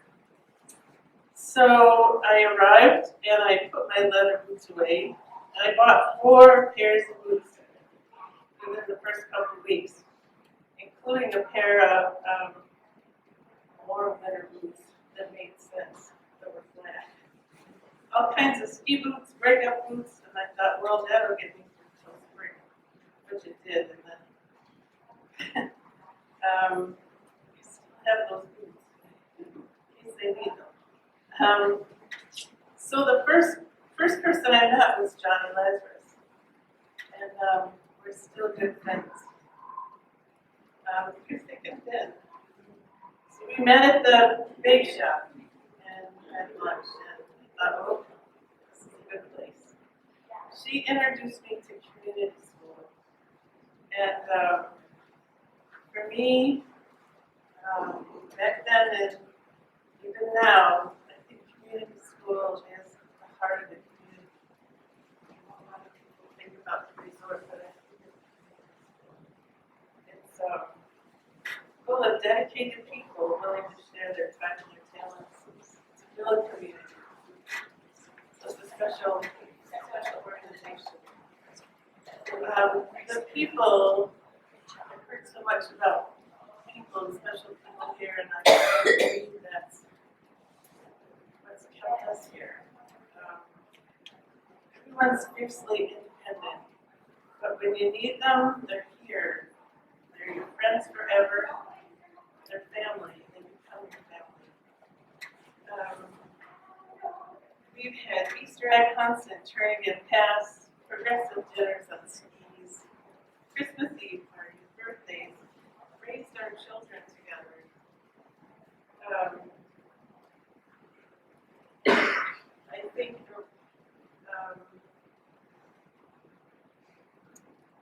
our friends are a second pair of eyes when we have kids. Their safety net. We always, when Hannah was little, she'd come home and I'd say, Hannah, what about this? What about that? And she'd look at me and say, how do you know? How do you know? How do you know what happened? I said, well, I got eyes in the back of my head, but it was really this safety net of friends. We look after our kids. The Girdwood School, and I've heard several people talk about the school. They offer, and still do offer, an excellent education for our children. The teachers are dedicated, they work so hard. The thing that impressed me the most is how much parental involvement there is in the school, or at least there was.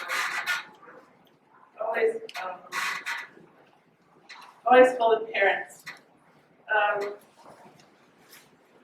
So I talked about the safety net. When Hannah went to high school, she came home and she said, "Mom, why didn't you tell me about all this grants that happens every year?"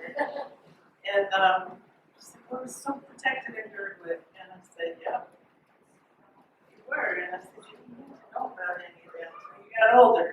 She said, "Oh, that's a special place." And to this day, she still believes it. And I do too. So the thing that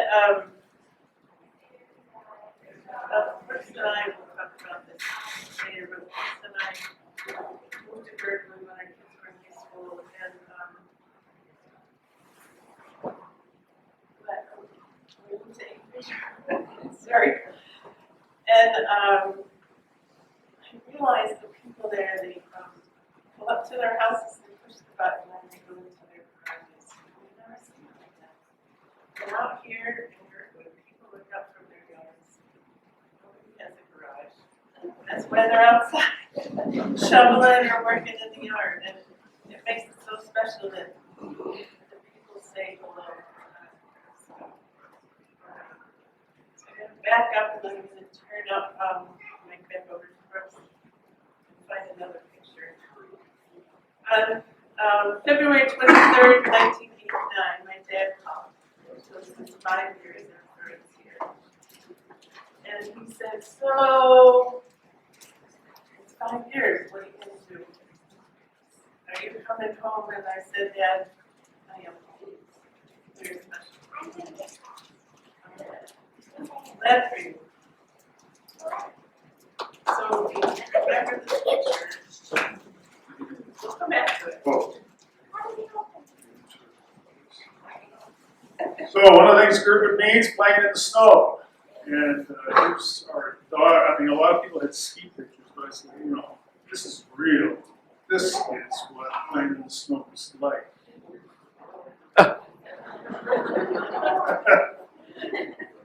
This is our daughter Hannah digging out John Davis's pickup after a stopping storm. So I don't think she kept a smile for that long.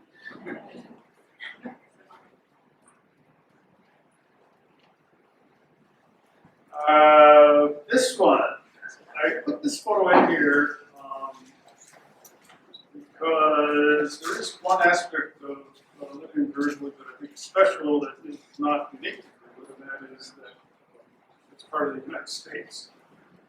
And I think people don't always appreciate how fantastic a country this is. It's just one part of it. I know my son, who's in this photo, Caleb, is pretty damn lucky. He got adopted by an American family because he was born in a town called Russia. On this trip, on this adoption trip, to show that Girdwoodians are kind of everywhere, I met for the first time in my life a guy named Patrick Doran in a hotel in Stockton's when we were there to adopt Caleb. So, believe it or not, small world. Patrick was there on a business trip with his dad.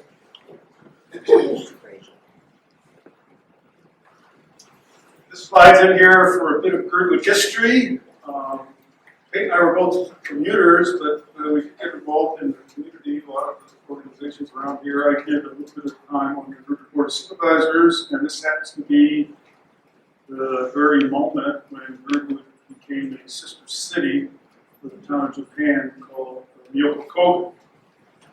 So there's a little contingent of Girdwoodians there, and Mayor Kogan, just went in while he was managing the resort.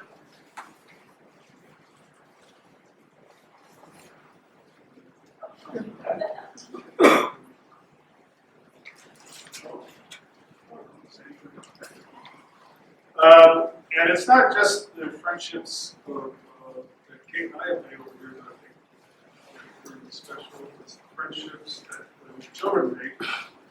Since Hannah and Caleb with William and Stuart Perry. And even 20 years or so down the road from when this photo was taken, these folks still know each other. They still are there to help each other with life's ups and downs. Being able to go to school with the same people for 8 years, 9 years in a row, forms bonds that help people a lot. The other thing, here's two great Girdwoodians, John Cropper and Jim Beach. I'll tell you this about one of the aspects of our community. I'm sure people know this, but the bonds get formed because people happen to live in the same place. People that never hang out, never do anything, aren't really even that much like each other. You develop a bond because you have chosen to live in the same place and come into contact with each other in a lot of different contexts. Me and John are both on this trip. They both did a tremendous amount for this community, and John still continues to do so today. This is my first house. This is actually the first. This was a mansion. For me, it was this project because I'm not that handy a guy, but I had to get the heater in, I had to insulate it, I had to build a bed that was, like 5 feet off the floor, because that would be, otherwise we wouldn't stay warm. Here is our first house. Not exactly sure. This actually used to be fairly typical. For winter, you have at least one, if not 3 of these every year. Less so more recently. There's a vehicle buried in there that I think is the mentioned. This house was built by Dave Seifert. Another thing that I think is kind of neat about living in Girdwood is you know the people that built the structure that you're living in. Mike Sword did the drywall of this place for us. Roger Davis did the plumbing. It's nice to know the people that actually work on your home. This is, we have like 12 of these photos, one every year, of course. Hannah with Maria Graham.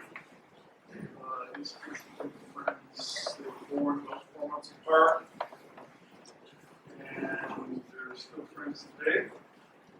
It's just another aspect of Girdwood friendships that I think is pretty special. Not to mention how we force pictures. But we can talk about that one. Because when we left Girdwood, when Hannah was a freshman in high school, the logistics of it became overwhelming. We decided to move. And I wasn't sure if we would come back. We might be done with it. Maybe that chapter of our life was over. And it really was Kate that connected the community, and she could kind of tell you how she did that. And then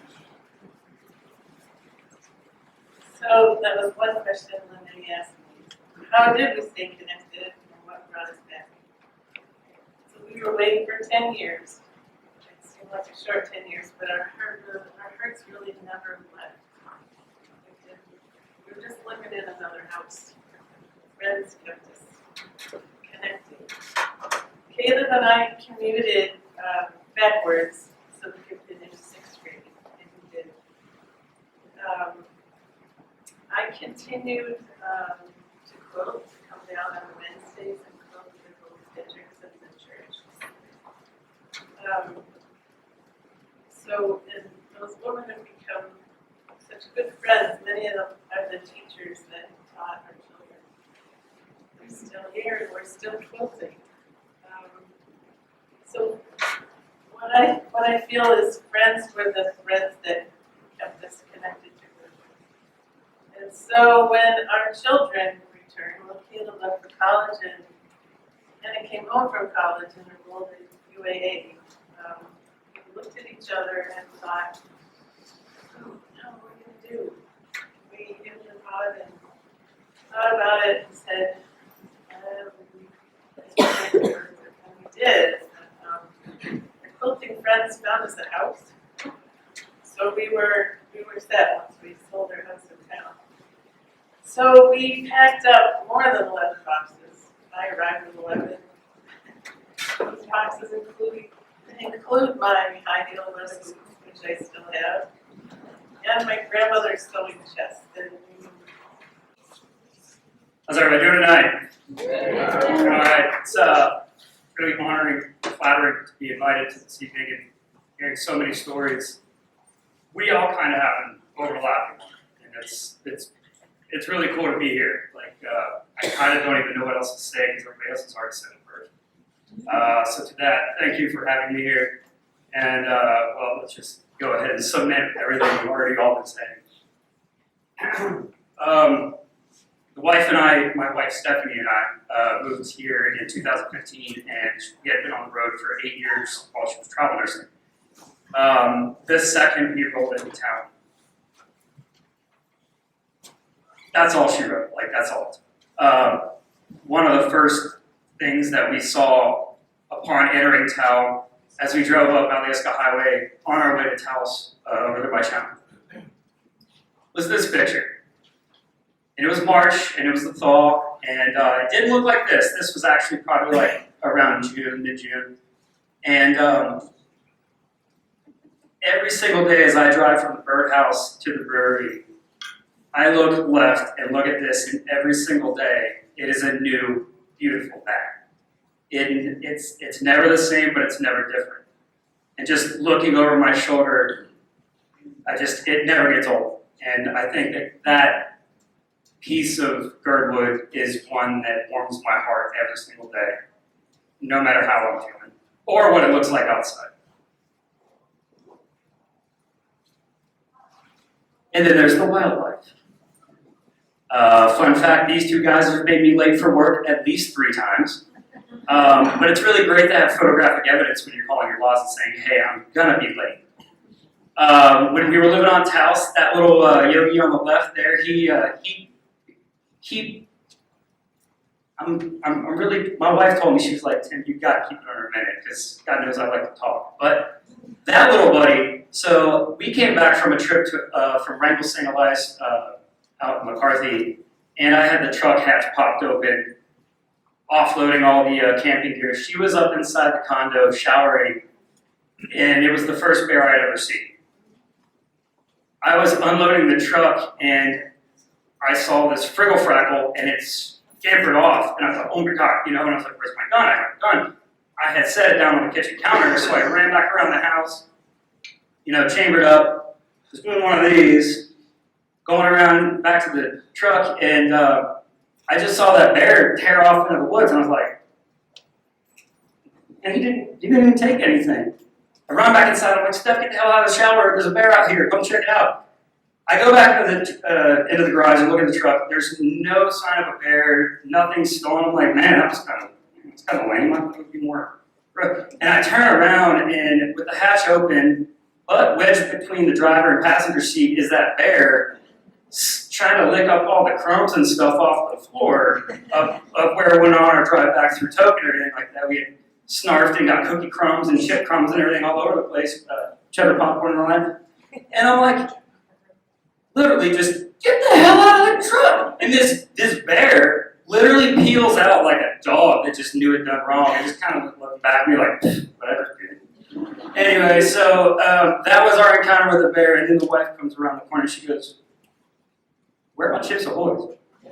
And when I saw that bear tear off, it wasn't until like the spring when all the foliage fell crackling and friggling in the wind over there was a blue bag of Chips Ahoy cookies that bear took that summer before.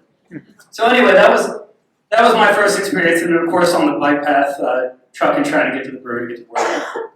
I ran into Bullwinkle over there. He's just, that was the biggest thing I've ever seen in my whole life. Yeah, I just don't want to walk the other way after snapping that photo, so there's no real anecdote there, just that guy. But wildlife's neat. The other thing that I wanted to talk about was how it's really amazing to get wrapped up in the community here. I mean, you just show up and you start feeling the love, like, I mean, everybody in the room probably feels it tonight. But when I first got here, the first time I went to Chair 5, I always wanted to have a quote on that damn wall. Like, and I finally got one. The quote, if you were interested, says, beer, love, and manure are all the same. That shit does a lot better when you spread it around. One of the bigger honors of my personal life for the wife and me having found Girdwood finally was we got a little book spine on the library wall over there, which was pretty rad. Because now it's kind of like having my brother and some uncles and stuff like that. They've been in the military service and they've all had like a brick dedicated to them, or there's a name on a placard in DC and stuff like that. But for me, and I think my wife agrees, like that's our brick on the wall here in Girdwood. You know, that's, unless something bad happens, I don't think that's coming down. I mean, and then I did the graphic on the back of the Girdwood shuttle, which it's actually all the little kids at the grade school had done all the artwork of like really random Dr. Seuss wildflowers, and then I just illustrated the valley behind the school in the background. Anyway, but it was just really cool to like see that out on the street rolling around and be like, hey, cool, man. Yeah, so you know, community's neat around here. I enjoy it very much. And yeah, speaking of community, back in St. Patrick's Day of 2017, a week after my wife and I moved back here, because not unlike some of you guys, it's boomerang love. You throw that peg and you're like, yeah, I'm going right back to Girdwood, man, this place stinks. So we came back as quick as we could. A week later, the brewery opened, and I thought it was so neat that the Girdwood would build me a church and then open it and let me work there. I was like, that's so nice, guys. You didn't even know. But sure enough, Polly Fadden, we all know and love Polly. He comes over, he's like, hey fella, I see you in here having your people 36 ounces pretty much every single day. Would you like a fresh brew? And I was like, would I? You know? And then that spawned what became one of the better experiences of my life. I lived in a lot of cities, and I've held a lot of like, you know, corporate gigs as a graphic designer, and working in places like New York City and stuff for some real stiff climates. But working at the brewery was, I remember I asked the wife, I said, hey, I got a job offer at the brewery, what do you think? And she was like, oh my God, you were born for that. And I was like, yes! You know, so, and in that time, I have had the opportunity to do my two favorite things, which is pour beer and shit with people. Like, just meet everybody. I think everybody in this room I've poured beer for. At least, well, there's a couple of kids in the back that are only this tall, but they've been in there and they've caused trouble. That's for sure. I'm looking at this front two rows right here, guys. But also, like, there's nothing wrong in the world with loving where you work. The fact that I'm there every day in some capacity or another, whether it's, I just got done mountain biking, let's go to the brewery and get a beer. I just got off my shift. Tim, you got off your shift at 4, why are you still there at close? It's like, well, yeah, I saw the guy, and then the other guy walked in, and then Lawton comes in, and it's like this, and it's that. It's just one of those places where it's like, it's a church for me, you know, and it's cool to have that kind of fellowship in public house, like good old days. As well as, and the second part of that is, all those wonderful little buddies up in that picture right there, they're not just colleagues. They're brothers, they're sisters, father figures. They're guys that pull you out of the snow when you're stuck. They're guys that's a fam right there. I don't care if it's okay to say that in the political business world. Like, But that's fam, and it's really incredible when you get to work with somebody that you can call fam, you know. And this little guy right here, this is my favorite because he's featured there because that was the year that I won Oktoberfest in Girdwood. The Girdwood Brewery was serving 36 ounces by Alaska State law only. And I also happened to have met literally everybody in town that day because we were all Stein holding and drinking our lot of 36 ounces only. And it was just a tremendous day, and I couldn't believe how many people came came in the next day, and they were like, Dimple! And I'm like, I have no idea who you are. My head's kind of hurting right now, but Prost, you know. And then the snowball pictures just, for some reason, everybody in town loved that I got smacked in the head by 2 snowballs on video. That was more for you guys than it was for me. But, you know, it's cool to nurture and garner family here in Girdwood, which I really feel like is the case, but it's also buds, man. Like, I have never met a stronger connection and group of buds. Like, just ride or die homies. Like, the kind that you can call up in an emergency, but it's not. You call them up because you're like, hey, let's go get a beer. You know, let's go get dinner. Let's you and the ladies double up, or let's go play Legos at my nephew's house. I mean, I'm like down to clown. I mean, everybody's vibing, everybody's driving. Even when we go out of town, like up to here, you know, like everybody's repping, everybody's proud of being from here, everybody is proud to be a part of it. And it just comes through in like everyday pursuits. I mean, whether it's just, hey, I was just out in the bay or whatever, and we have a whole heap of halibut and the fridge is full, so let's go eat this stuff tonight. And then it's like, I'm skiing Chair 6. I grew up in Cincinnati, Ohio. I shoveled snow when it snowed outside. I didn't get up places like Chair 6. In 2 winter seasons, I'm up there skiing with the big dogs in the tall grass. Not doing a very good job, but I'm still up there doing it. And it's like, if it weren't for buddies, my first ski season was all borrowed gear. People are just like, no, get out there and join us. I'm like, they're just chucking boots and skis and helmets and everything at me. And same thing with like, you know, I grew up most of my life riding bikes, and just the experience that I've had just rolling with the homies and just ripping. I mean, you get 4 seasons of fun around here. It's like, yeah, it was said earlier, it's not bad weather, it's bad company, you know? I mean, if you're down to clown outside and it's sniveling and snotting all over you, you can do it. Because our backyard is amazing. It's incredible. Which is the segue to this slide. It was also said by somebody else that, you know, you can walk 10 minutes in Girdwood and be 1,000 miles from nowhere. And that I was mad at because they stole my line.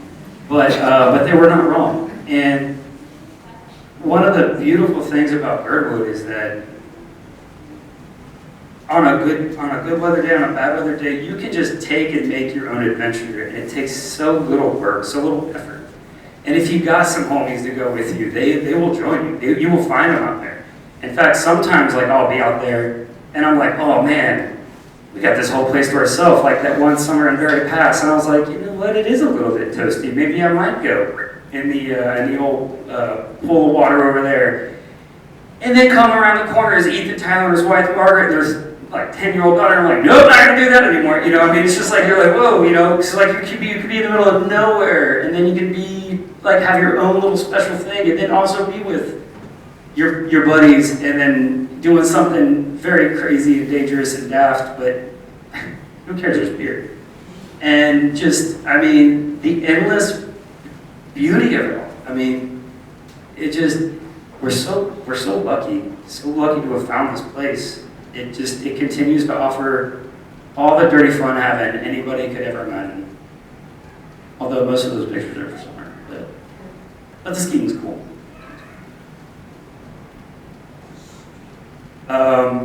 What I wanted to post this for was because Girdwood has lent itself to so many experiences. Been to a lot of cities, been a lot all over the lower 48 and stuff. I've been to New Zealand, places that are really, really neat to experience and to like have ever just put boots on the dirt. But what Girdwood has offered me, and I think this picture really sort of like encompasses all of that, is like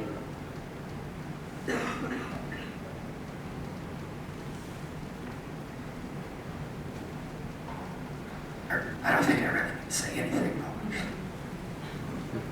I mean, where the hell else can you walk? That is actually only about a stone's throw from right behind the grade school, out on the creek there. Just the other night, we were like, hey, let's go burn a log, and sauntered out there, and the next thing the northern lights came out. I totally sent that picture to everybody I knew back home in Ohio, and was like, yeah, how was your Saturday night? A little bit of showing off.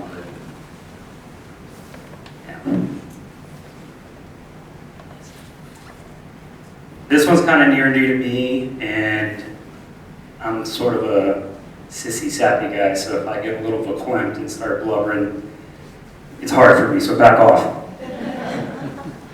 This was carrying my wife over the threshold of our home.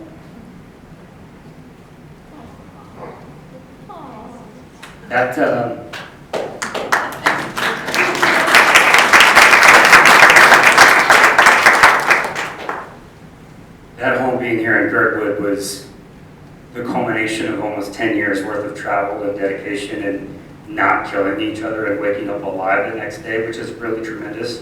Love you, babe. One reason why this is so neat to me is because of how I found the house. I had spent a summer and a half literally telling everybody I poured a beer for at the brewery, hey, if you know anybody that's selling, I'm looking, and just because I had always heard this proverbial, oh, no, you don't go to Zillow, you don't go to Remax, you talk to your buddies. And I'm like, I don't know anybody around here. How am I supposed to know anybody around here? And I didn't have that wonderful, I got here in 1988, or 83 rather, or somebody got here in 1977 and paid $6,500 for a house. I'm like, I'm that sucker that comes in the year 2015, and it's like, oh, did you bring your wallet with you, bud? Which is all fine and good. Because of the beauty of community and neighborhood, I literally bumped into a guy taking out the trash. I was actually living at that guy's house. I took the trash out and saw a guy that I'd never met before. And I said, hey, because you could do that here. And then chances are that other guy's not going to like you. But he said, hey, yeah, man, I got this job. I got to sell the house and it pains me. I wish I knew some Girdwood kids that would just love this house and appreciate living here as much as I did. Bro, you want to go get a beer? Come on, let's go talk, And he walked me right through the house. I called my wife, and I said, babe, I bought a house. And she was like, what? And I was like, no, it was dollars and cents. And she goes, you better bought that damn house, so it was great, and she was stoked on it, and I was so happy, and we finally got to live in Girdwood. It wasn't well, we're only going to be here for this time. It was actually roots planted, concrete foundation, the whole shebang. We actually get to live here. And like I said, that was my message. This is not my photo. A lot of you probably know it because it's pretty badass. Ian was kind enough not to, he didn't mind that I used it for the slideshow. I reached out to him and asked. The reason why I put this one on here and why it follows that last one is that sensation of being home is so incredible. We had been on the road for a long time, but even when I go back to Ohio, I'm just kind of like, cool, love you, Grandma, Grandpa, can we go now? I'm over it, and being on the road and living out of a Nissan Xterra for so many years, it's just really nice to have a place to hang your hat and call it your own. But I also love traveling and like going to Mackley and seeing some really fun, far off places. But when you get right there, actually it's right there, but you know, as you come over Bird Creek or whatever it is, and you turn that corner, and then as like alley like sort of starts to parallax like this around that bird point or whatever that is, you just my heart swells. I'm like, oh, I'm home, you know, like it's just this from your nose to your toes sensation of just, oh, we live here, this is our home, and like it just wraps you in a warm blanket, and you're just like, God, finally. It's like too many misconnected flights and sleeping on the floor of airports, and then, you know, bad connections with rental car people and this, that, and the other. But man, the second you round that turn and you see them in a certain time of year, you see those lights on that mountain, or you just see that lane switch open to 2, and then you see those power lines start to cross the highway. You're like, oh yeah, I'm like right there. So that's why I chose this one, because like there's literally zero place I've ever been, including my hometown, that made me feel that way.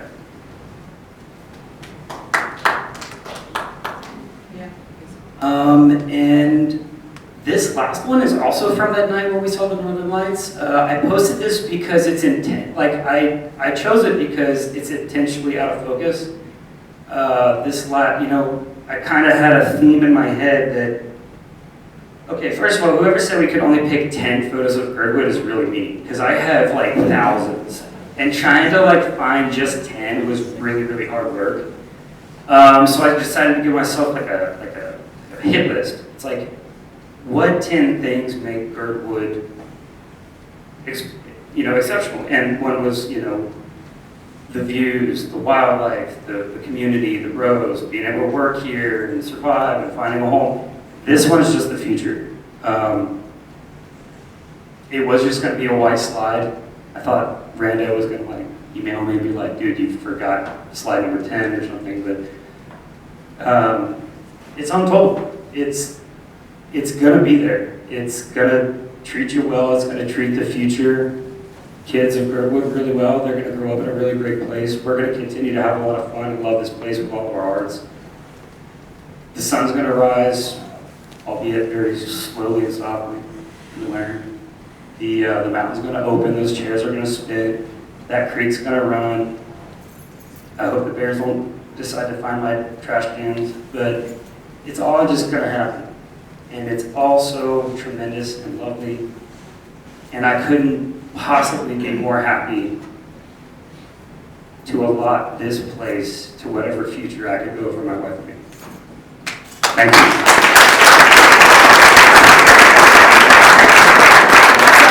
Wrapping it up. Thank you guys so much for coming.